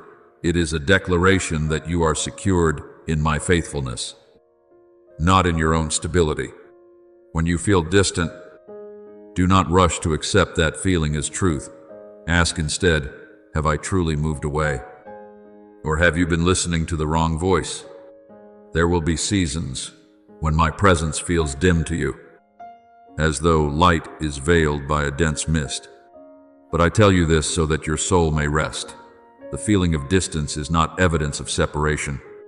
It is simply a sign that you must grow quieter. Slow down enough to recognize what has always been there. When your mind is troubled, I do not depart, I illuminate. As it is written in Psalm 119:105, your word is a lamp to my feet and a light to my path. I do not only keep you from falling, I guide you forward, step by step, even when you cannot see the entire way. And now I want you to go even deeper, beyond every outward image, to touch a reality within you. The connection between you and me is not merely like a cord held from the outside. It is like the bloodstream flowing through your body. You do not see it. You do not control each beat of your heart, yet it sustains your life every second. In the same way, the life that comes from me is continually at work within you, regardless of whether you are conscious of it or not. As it is written in Acts 17:25, He gives to all life, breath, and everything. I do not wait for you to become strong in order to give you life. I give you life so that you may become strong. Yet you often think you must reach a certain level before you are worthy to receive that presence. You believe you must be good enough, mature enough, steady enough. But I tell you, breath is not a reward for the worthy. It is grace for the one who needs to live. As it is written in Psalm 34:18, the Lord is near to the brokenhearted and saves those who are crushed in spirit. I do not require you to strive in order to prove yourself. I invite you to open your heart to receive. You do not sustain this relationship through tension. I sustain it through my presence. Remember the story of David when he lost his way and carried the heavy burden of his sin. He did not return to me through perfection, but through a repentant heart, crying out for restoration. Create in me a clean heart. As written in Psalm 51:10, and I did not reject him. I did not remove him from my purpose. I restored him. Do you see? The relationship is not broken by weakness. It is renewed when you return. Therefore, my beloved, do not fear the winds that shake you, nor the stillness that makes you feel empty. Do not fear when you no longer sense me, as you once did. What holds you is not your feeling, but the truth. My hand is still holding you. The current of life is still flowing. The covenant is still at work. When you remember this, your heart will gradually come to rest. And in that stillness, you will no longer drift with the wind, but rise because you are being held. Let your soul find rest in this. You do not walk alone, for I am in every step you take. You do not stand alone, for I uphold you from within. You do not fight alone, for I am at work in you. And no matter how many seasons you pass through, no matter what you feel, I remain your Father, the one who does not let go, does not depart, and does not change. My beloved child, let your heart grow quiet and look upon a truth that cannot be shaken. When the prodigal son left his father's house, He believed he had lost everything, his position, his identity, and even love itself. But remember, while he was still far away, the Father saw him first, ran to him, and embraced him without waiting for him to become perfect again. Distance did not weaken love, it revealed the depth of mercy.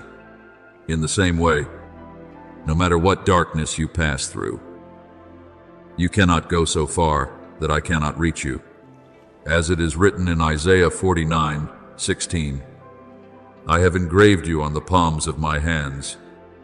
That mark does not fade with time, nor is it erased by failure. You do not return to me as a stranger. You return as one who has always belonged. So do not allow deceptive voices to convince you that you have been separated from me. Many voices will try to persuade you that you have gone too far, that grace is no longer sufficient, that you are no longer worthy. But I declare this to you with unchanging authority: you belong to me.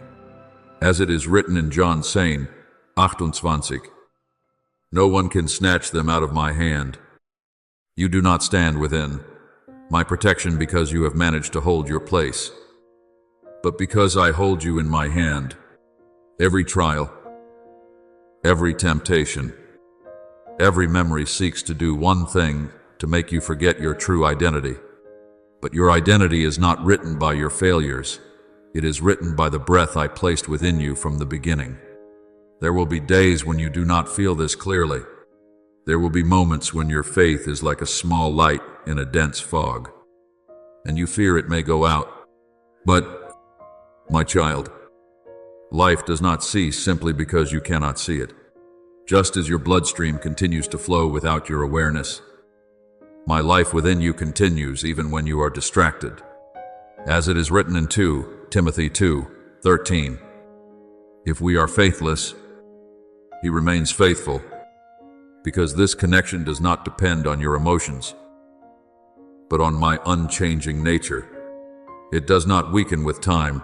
It is deepened each time you rise again, strengthened each time you cry, Abba, Father, as expressed in Romans 8:15. I want you to understand that you are not an anonymous soul lost in the world. I know you, and I call you by your very name. As it is written in John 8:3, the shepherd calls his own sheep by name, and that call is never mistaken.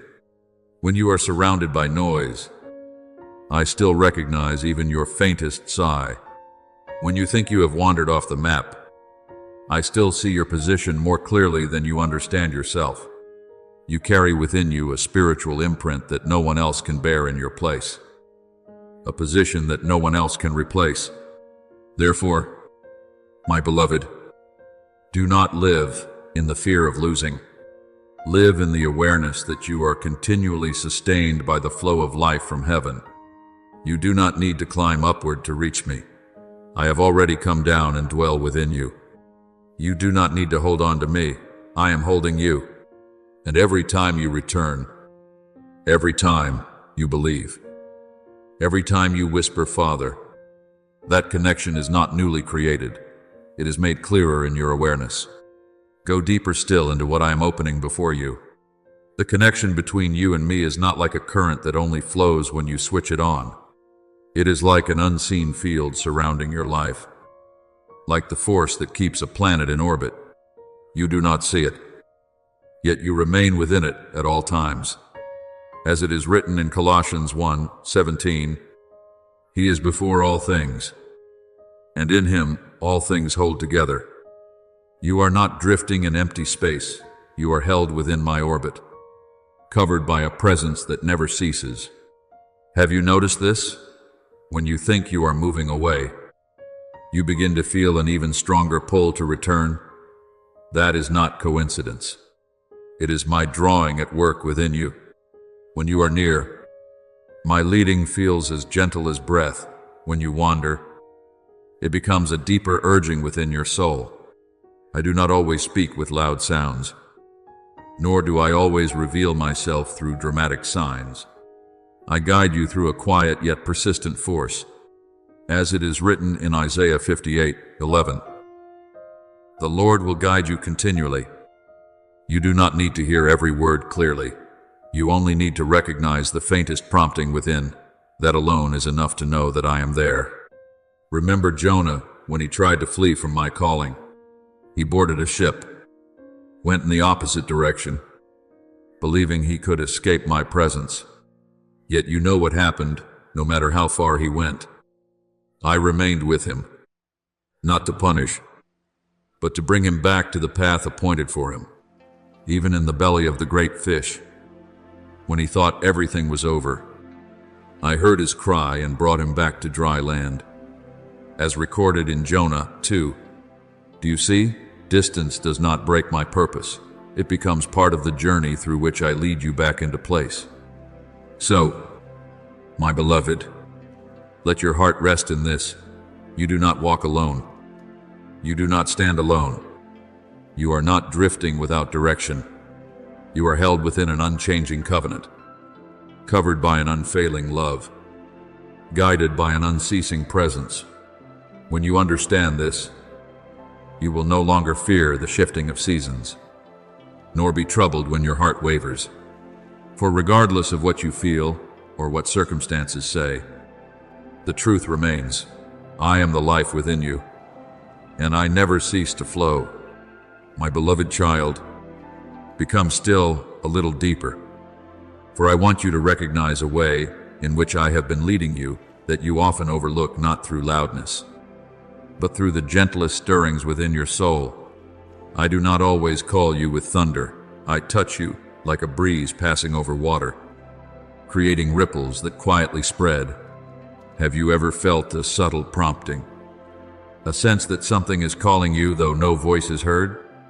Do not dismiss it as coincidence. That is the resonance of the covenant between you and me speaking within you. As with Samuel when he was young, he heard a voice in the night but did not yet recognize it until he learned to respond. Speak, for your servant is listening. As written in 1 Samuel 3:10, so it is with you. The stirrings you once thought were fleeting are the footsteps of my nearness. Therefore, do not wait for great signs before you believe that I am leading you. I am often most clearly at work in stillness. As it is written in Psalm 46:10, be still and know that I am God. When you pause long enough, you will begin to recognize that what you thought were your own thoughts, the subtle shifts in your decisions, the impulses you cannot explain, these are being gently aligned by me. You think you are navigating on your own, but I am adjusting your orbit little by little, quietly, precisely, and faithfully.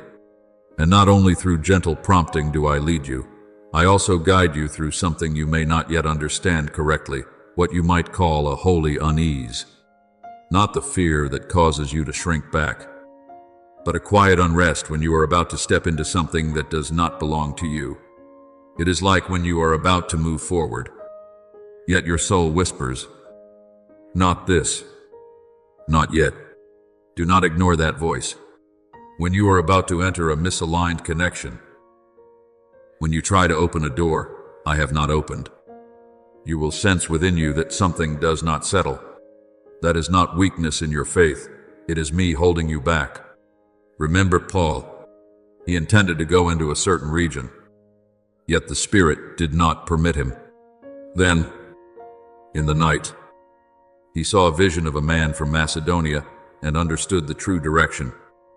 As recorded in Acts 16:6-10, the hindrance was not failure, it was redirection. I do not always close doors with noise. Often I simply place within you a quiet unrest that is strong enough to make you pause.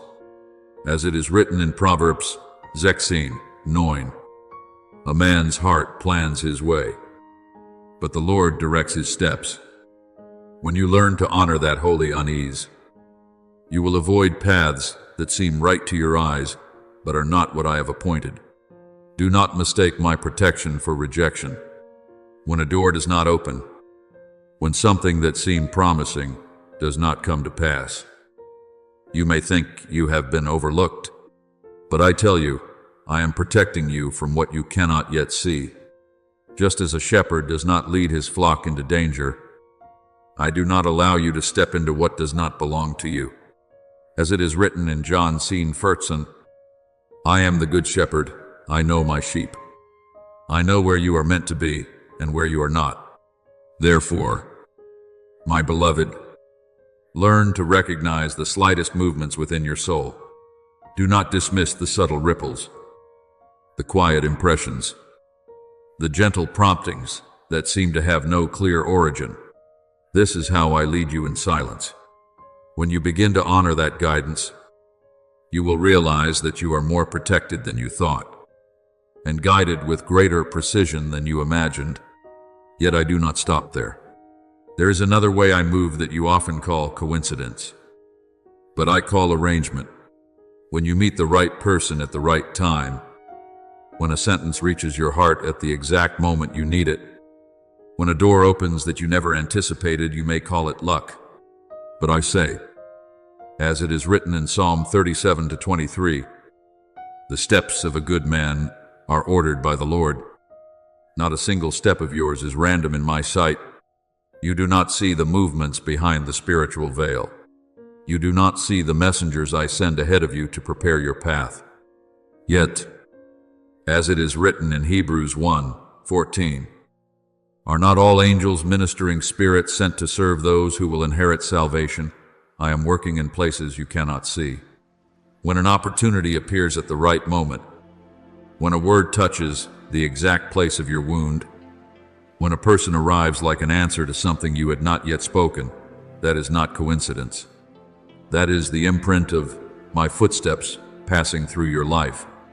Remember the servant of Abraham, when he went to find a wife for Isaac.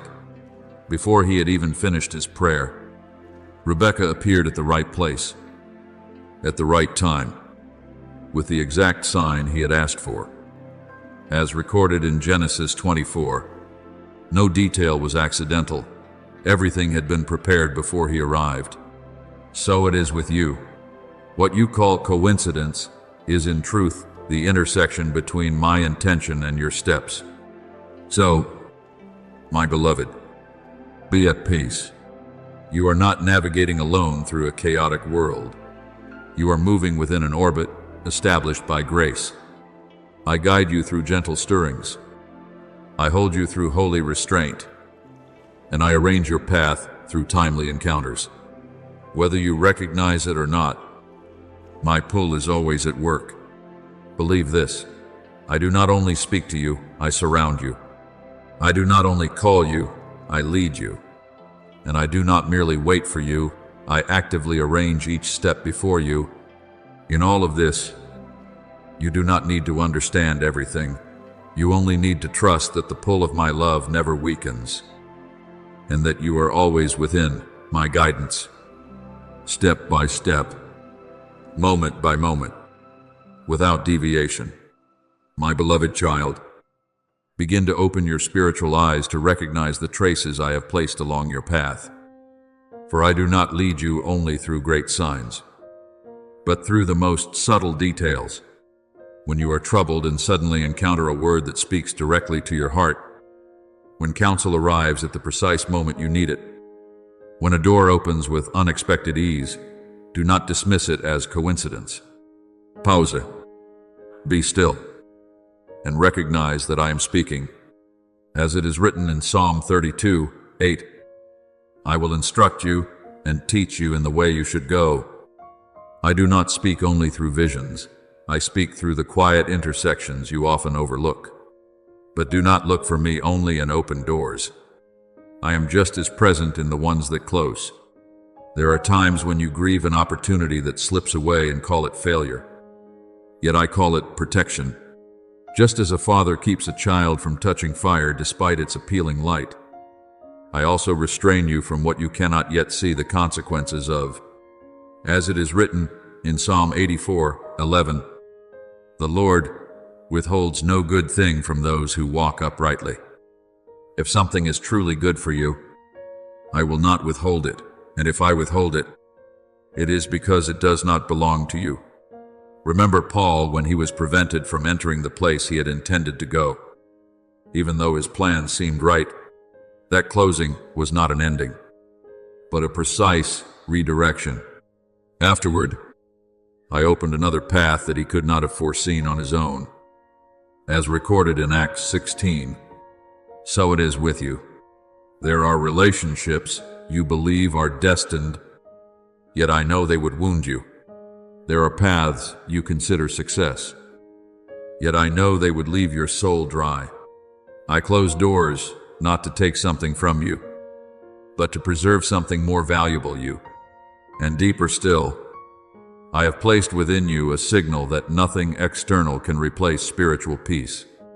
Not a fleeting excitement, but a quiet assurance deep within that allows you to know without needing explanation. As it is written in Philippians 4:7, the peace of God will guard your hearts and your minds. That peace does not come from circumstances. It flows from my seal within you. When you move in the right direction, your heart opens light, clear and steady. But when you drift, even if everything appears right outwardly, something within you becomes heavy and unsettled. Do not ignore that. You must learn to discern clearly. Excitement is not always a sign from me.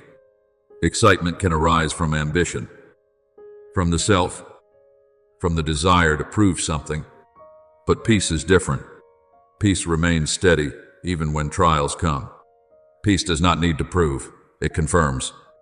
Like Esther, when she was placed in position at the appointed time to save her people, what unfolded was not only aligned outwardly but also affirmed inwardly. As reflected in Esther 4, when I place you where you belong, you will know not first by reasoning, but by your spirit. Therefore, when you encounter coincidental intersections, give thanks. When a door closes, trust. When peace settles within you, step forward with courage. I am orchestrating your journey in ways your eyes cannot fully see. No step you take is outside my awareness. No door opens or closes without my hand upon it. You are not walking in uncertainty. You are being led in light, even when that light is gentle, and I want you to go even deeper. For there is a way I guide you that you often overlook. I lead you through memory, not to trap you in the past, but to reveal my footprints throughout your life. The times I rescued you from what you could not escape, the seasons I corrected you in love, the wounds I healed. These are not for nostalgia, but for recognition. As it is written in Deuteronomy 8:2, remember the whole way the Lord your God has led you. That remembering is not merely recollection, it is light I place again within your mind to illuminate the road ahead. When you look back and see how faithful I have been, your faith will no longer depend on what you feel today, but on what I have proven across every season. Those memories become markers, small lamps along your path, reminding you that you have never walked alone. So, my beloved, live with a renewed awareness. I am speaking to you not only through words, but through arrangement, through doors, through peace, and through sanctified memory. As you learn to recognize these traces, you will no longer walk in uncertainty. You will walk with a quiet yet unshakable confidence that every step you take is held within my guiding hand. Be at peace. I do not leave you to find your way alone. I am drawing the path, and you are already within it. My beloved child, when you stand before difficult crossroads and suddenly a memory flashes within you, a moment when I delivered you from what seemed impossible, do not dismiss it as a random recall of the mind. It is light I am allowing to shine from your past into your present. The one who walks with me does not live only by what he understands today, but stands firm upon what I have revealed before. Like David when he faced Goliath, he did not focus on the size of his enemy, but remembered the lion and the bear he had already overcome. As recorded in 1 Samuel 17, Those memories did not weaken him, they strengthened him. So it is with you. Every time I bring a memory back to life within your soul, I am reminding you that I do not change. As it is written in Hebrews 13:8, Jesus Christ is the same yesterday and today and forever. What I have done, I am still doing, and I will continue to do. Yet, my beloved, I do not always lead you through clear reminders. There are seasons when I lead you through silence itself. You pray, you wait, yet you do not hear as before, and your heart begins to fear that I have grown distant. But understand this rightly, when I am silent, I am not absent. When I am silent, I am creating the necessary space for you to learn discernment. Just as every sound must cease for you to hear your own heartbeat clearly, I quiet the noise so you may recognize the true rhythm of your soul, and that rhythm is always drawn toward me. As it is written in Psalm 46:10, "Be still, and know that I am God." Silence is not emptiness. It is the ground where the roots of your faith grow deeper. Those who are called do not mature in the noise of signs and wonders, but in the quiet places where I lead in hidden ways. Remember Elijah. He sought me in the wind, in the earthquake, in the fire. Yet I was not in those things. I came to him in a gentle whisper, as recorded in 1 Kings 19:12. And it was in that softness that he received direction. So it is with you. When everything around you grows still, do not be afraid. That is when I am teaching you to listen, not only with your ears, but with your spirit. You have begun to see that I do not primarily lead you through what astonishes you, but through subtle signals that only a discerning heart can perceive. The quiet ripples when I touch your inner being, the holy unease that causes you to pause before a path that is not yours, the coincidences you once called luck, the doors that close to protect you, the deep peace that confirms your steps, the memories I awaken to remind you of my faithfulness, and even the silence I arrange so that you may learn to distinguish my voice among many others. All these are the language of heaven, not loud, but precise.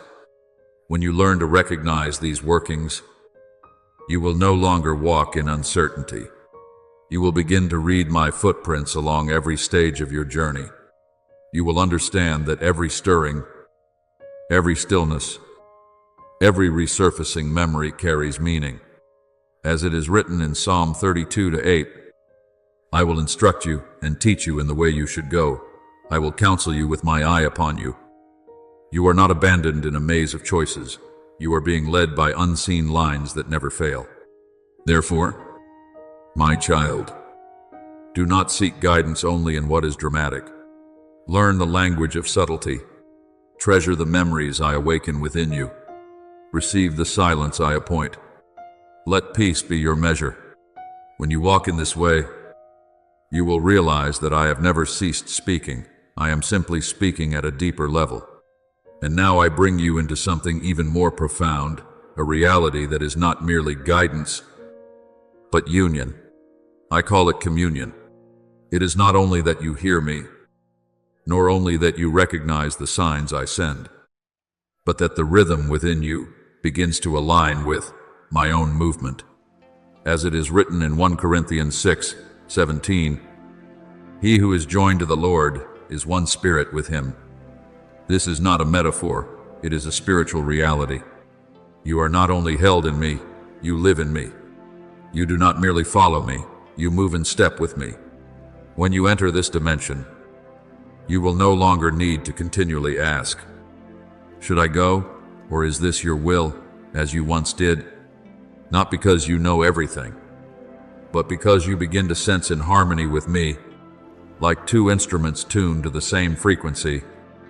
When one resonates, the other responds. Your spirit, when aligned with me, will move according to the rhythm I am carrying.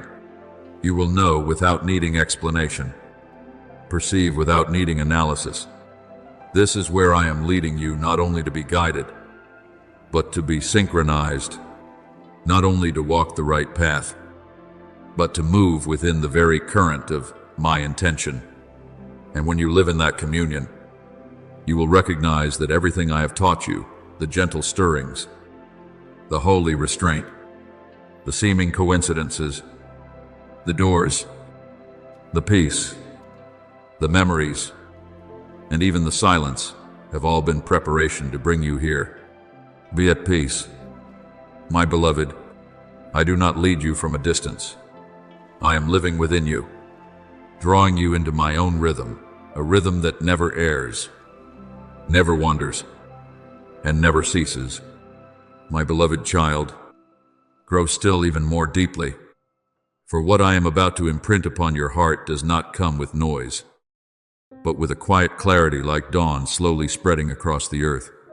The communion I open before you is not something that overwhelms you, nor something vague that confuses you. It is the moment when your soul begins to move in step with me without strain. When you enter that flow, you no longer struggle to find direction. You naturally walk within it, like Enoch, who walked with God, as written in Genesis 5:24.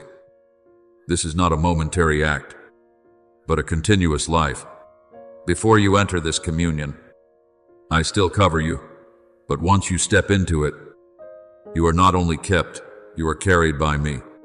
Picture yourself as a light bulb, and I am the current. The bulb does not strive to shine, it simply needs to be connected. When the current flows, light appears. So it is with you. The light you carry does not come from your effort, but from my presence at work within you, as it is written in Matthew 5:14. You are the light of the world, yet that light does not originate from you. It comes from me flowing through you. When communion is unobstructed, you do not have to try to shine, you become light. When communion is strong, your words do not need to strive to persuade, they carry weight. When communion is deep, your steps do not force open doors open because I walk with you. You have already tasted moments when everything feels light, clear, and unconflicted. You may have thought it was simply a passing feeling, but I tell you the truth, that was when you were moving in my rhythm, as it is written in Acts 17:28. In him we live and move and have our being. When you are in that flow, it is not that your circumstances immediately change, but that you are no longer resisting the current. And when you cease resisting, everything begins to move with ease. But you must understand this: communion does not remain simply because you have experienced it once. It must be cultivated, and I tell you clearly, two things keep that flow unobstructed: a quiet mind and a pure heart. A quiet mind does not mean the absence of thought. It means knowing how to pause when I touch you. When you stop chasing every voice, stop reacting to every disturbance, space begins to open within you. As it is written in Psalm 46:10, be still and know that I am God. It is in that stillness that my rhythm becomes clear. Think of a lake. When its surface is disturbed, it cannot reflect the sky clearly. But when it is still, every image becomes sharp. So it is with your soul. When your mind is pulled by anxiety, comparison, and fear, my signal becomes distorted. But when you learn to be still, my light is reflected fully within you. Stillness is not emptiness, it is power. In stillness, you do not let the world dictate your rhythm, you allow me to do so. And not only your mind, your heart must also remain clear so that the flow is not obstructed. I do not require perfection, but I desire honesty, a heart that hides nothing from me, that does not nurture bitterness, that does not hold on to darkness. As it is written in Matthew 5:8, blessed are the pure in heart, for they shall see God. When you forgive, When you release, when you choose light instead of holding on to darkness, my life flows more freely within you. My beloved, communion is not reserved for a select few. It is an invitation for all who are willing to step into my rhythm. When you learn to become still and keep your heart open, you will no longer need to strive to be guided. You will begin to realize that I am at work in every decision, every word, every step you take. And when this happens, your life will change, not because you force yourself to become different, but because I am flowing through you. You will become a channel of life, where light does not merely rest upon you, but moves through you. You will no longer only be one who is kept safe, you will become one who carries life to others. Hold this deeply. I do not only desire to hold you in my hand, I desire to flow through you. And when you walk in that communion, you will not need to strive to shine, you will shine, because the current of heaven is continually at work within you. My beloved child, let me touch the deepest place within you, the place you often hide because you think it is not yet bright enough to bring before me. I tell you this, a pure heart is not one that has never been broken, but one that hides no fracture from me. You do not need to be perfect for my life to flow, you only need to be real. When you try to conceal fear, shame, or the parts you consider weak, my flow does not cease, but it is hindered like water meeting an obstruction. But when you open yourself, when you hide nothing, the flow becomes clear again, as it is written in John 9. If we confess our sins, He is faithful and just to forgive us and to cleanse us. Purity is not the absence of wounds. Purity is the refusal to hide them from me. When you bring everything before me, even the thoughts you are not proud of, even the memories that make you want to turn away, I do not withdraw from you. I do not turn away from your truth. I touch it, and I cleanse it. As David cried out in Psalm 51:10, "Create in me a clean heart." O God, He hid nothing, and that very honesty opened the way for a deeper flow of grace. So it is with you. When you live truthfully before me, you will find that you do not need to strive to function in me. You move naturally, because nothing remains to obstruct the flow. Understand this clearly. Your role is not defined by how much you can do, but by where you are oriented. Your soul is like an antenna directed toward heaven. An antenna does not generate the signal. It only needs to be aligned to receive it. When you turn your thoughts, decisions, and responses toward me, you receive guidance, even if it comes as the faintest whisper, as it is written in Isaiah 55:6. Seek the Lord while He may be found. That seeking is not frantic searching, it is the reorientation of your heart. But when you turn toward fear, toward the pressure to prove yourself, toward the expectations of others, the signal becomes distorted, not because I have moved away, but because you have shifted your direction. You have not lost the connection, you simply need to realign. And that return does not require complex rituals. It begins with a small inward decision, a gentle turning, like the prodigal son when he came to himself and chose to return. As recorded in Luke 15, the journey back begins within, before your steps even move. You must also learn not to let emotions obscure truth. Emotions can rise like a heavy storm, loud, forceful, capable of disorienting you. But I have given you a foundation that does not shift. As it is written in Matthew 24:35, heaven and earth will pass away, but my words will by no means pass away. My word is the rock. Your emotions are only foam upon the surface. The foam may cover everything for a moment, but it does not have the weight to change the rock beneath. Remember the wise man who built his house upon the rock. When the rain fell, the floods rose, and the winds blew, that house still stood, as written in Matthew 7:24-2-5. He did not stop the storm, he chose the right foundation. So it is with you. You do not need to control your emotions to remain steady. You need only stand upon the truth I have spoken. When you stand there, what is temporary will pass, and what is firm will hold you. My beloved, communion does not demand that you become something beyond your humanity. It does not require you to be extraordinary. It invites you to be honest, rightly aligned, and firmly grounded. When you are honest, I cleanse. When you turn toward me, I transmit. When you stand upon my word, I make you unshakable. And in all of this, know this with certainty. I do not leave you, not for a single moment. When you are weak, I am there. When you lose direction, I wait for your turning. When you cannot feel me, I am still at work.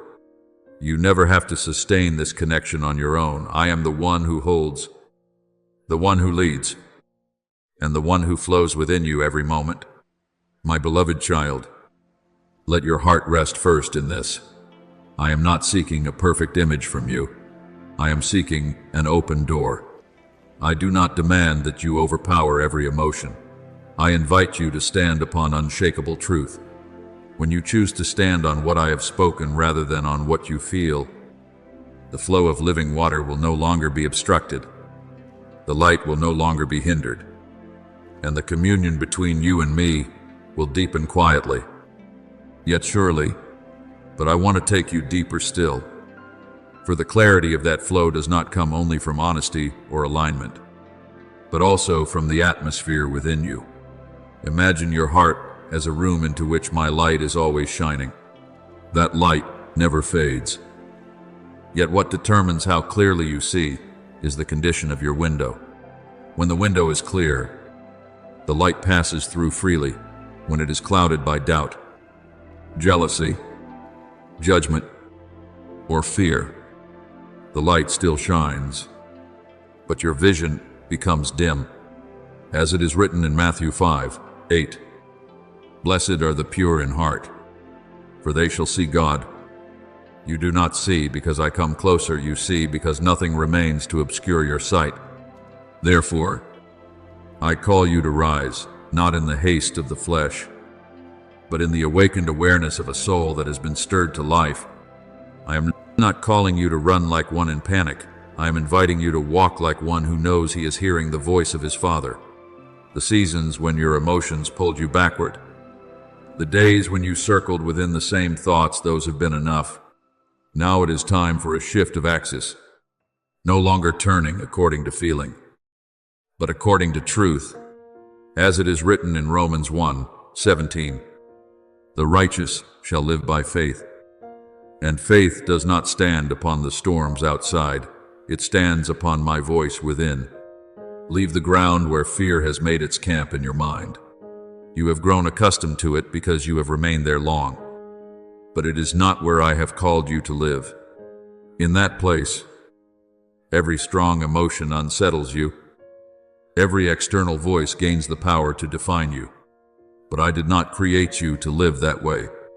I created you to live from the center where I am. As it is written in Luke 10:19, I have given you authority. And that authority begins with the governance of your own soul under my direction.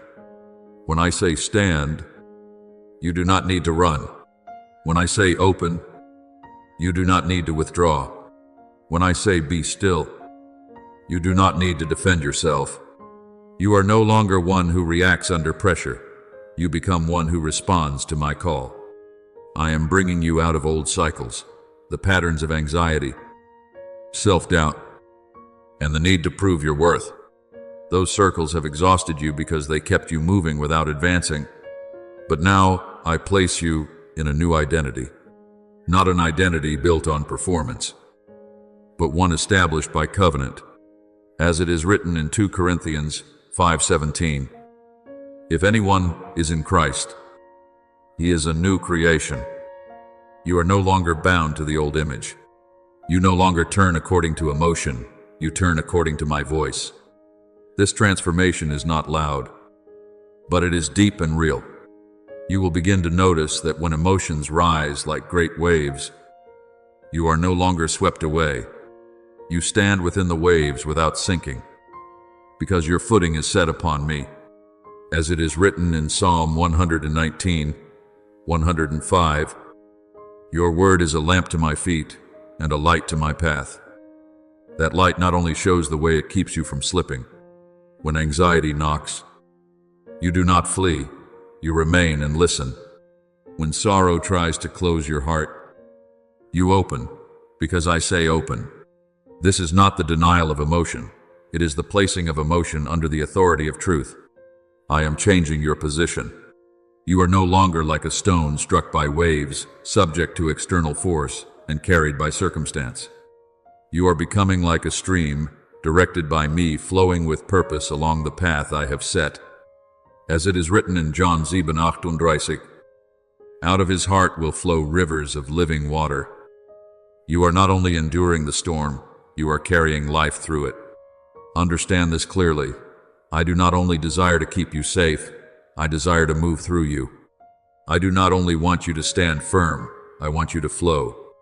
When you keep your heart clear, when you choose the right axis, when you stand upon truth, you will find that your life is no longer governed by what comes from the outside. You will live from within, from the place where I dwell. So, my beloved, be at peace and move forward. Do not return to old cycles. Do not let the noise pull you away from the center. Keep the atmosphere within you clear, still, and true. For in that place, I do not merely speak to you, I live within you. I flow through you, and I lead you step by step without error. My beloved child, engrave this deeply into your soul. When I call you to rise and walk, I am not calling you into panic, but into grounded conviction. Remember Joshua when he stood before the people, facing a vast and challenging land. I did not tell him to act according to his emotions. I declared to him, as written in Joshua 1:9, be strong and courageous, for the Lord your God is with you wherever you go. That courage did not come from feeling strong enough, but from knowing that I was with him. So it is with you. What I am calling forth from you is not impulsive reaction, but a step anchored in my presence. From this moment, you will begin to perceive a quiet yet profound shift. You are no longer carried away by old reactions. Instead of letting emotions define your direction, you will allow my voice to lead you. Instead of shrinking when fear rises, you will open because you trust. Instead of fleeing from pressure, you will stand firm because you know you are being held. I am repositioning you, placing you back into the orbit of truth. And within that orbit, you are no longer one who is swept along by circumstances, but one who is led from within. My beloved, to act in awareness means that every step you take flows out of listening. You do not need to hurry to prove anything. You walk in order to obey. You do not need to control everything. You only need to remain in step with me. When you live in this way, your life will no longer be lifted and dropped by the highs and lows of emotion. You will become a steady current carrying the life of heaven in the midst of a restless world. Therefore, rise, not to fight in your own strength, but to walk in the identity I have placed within you. Leave the old ground, the place where you reacted by instinct, where you were governed by what happened around you. Step into new ground, the place where you steward your soul under my direction. Let truth lead you, instead of emotion pulling you. And as you do this, you will discover that I am not only keeping you from sinking, I am directing you like a powerful current flowing through rock, opening the way, and moving toward what I established from the beginning. But my beloved, understand this as well. I have never left the room of your soul. I have always been there. What prevents you from seeing me clearly is not my absence, but the layers that dim the light, the negative thoughts you hold on to, the wounds you have not released, the quiet comparisons, all of these are like dust upon the window of your heart. Spiritual cleansing is not to bring me in. It is to allow you to recognize that I have been there all along. As David prayed in Psalm 139, 23-24, "Search me, O God, and lead me in the everlasting way." My searching is not to condemn, but to cleanse, so that the light is no longer scattered, and you keep the flow clear, not through grand actions, but through sensitivity to the smallest promptings of the Spirit. I do not begin with what is great. I teach you faithfulness in what is small. A word of forgiveness you choose to speak while your heart still aches. A step back instead of arguing to defend your pride. A decision not to enter something you sense I am not leading. A silence when I prompt you to hold your tongue. As it is written in Luke, "Kusi toista, kumanen." He who is faithful in very little is faithful also in much. Those small things may seem insignificant to you, but in the spiritual realm, they open wide doors. Remember Naaman. He expected a great miracle, yet I led him to a simple act to wash 7 times in the Jordan River. He nearly missed his healing because he thought the small thing was unworthy. As recorded in 2 Kings 5. So it is with you. Your strength does not lie in the great things you accomplish, but in your sensitivity to hear and obey the small things I speak. When you learn to listen in the small and respond without delay, the communion between you and me is not merely maintained, it is deepened. The flow does not simply continue, it becomes stronger, and you will begin to realize that your life is no longer a series of random reactions, but a journey guided with precision at every step. So, my beloved, be at peace and continue forward. Do not underestimate the small things I place before you. Do not wait for great calls before you believe that I am speaking. I am leading you in every quiet prompting, every unseen choice, every simple step. And as you live in that sensitivity, you will not only walk the right path, you will walk in the right rhythm, at the right time, within the purpose I established for you from the beginning.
you.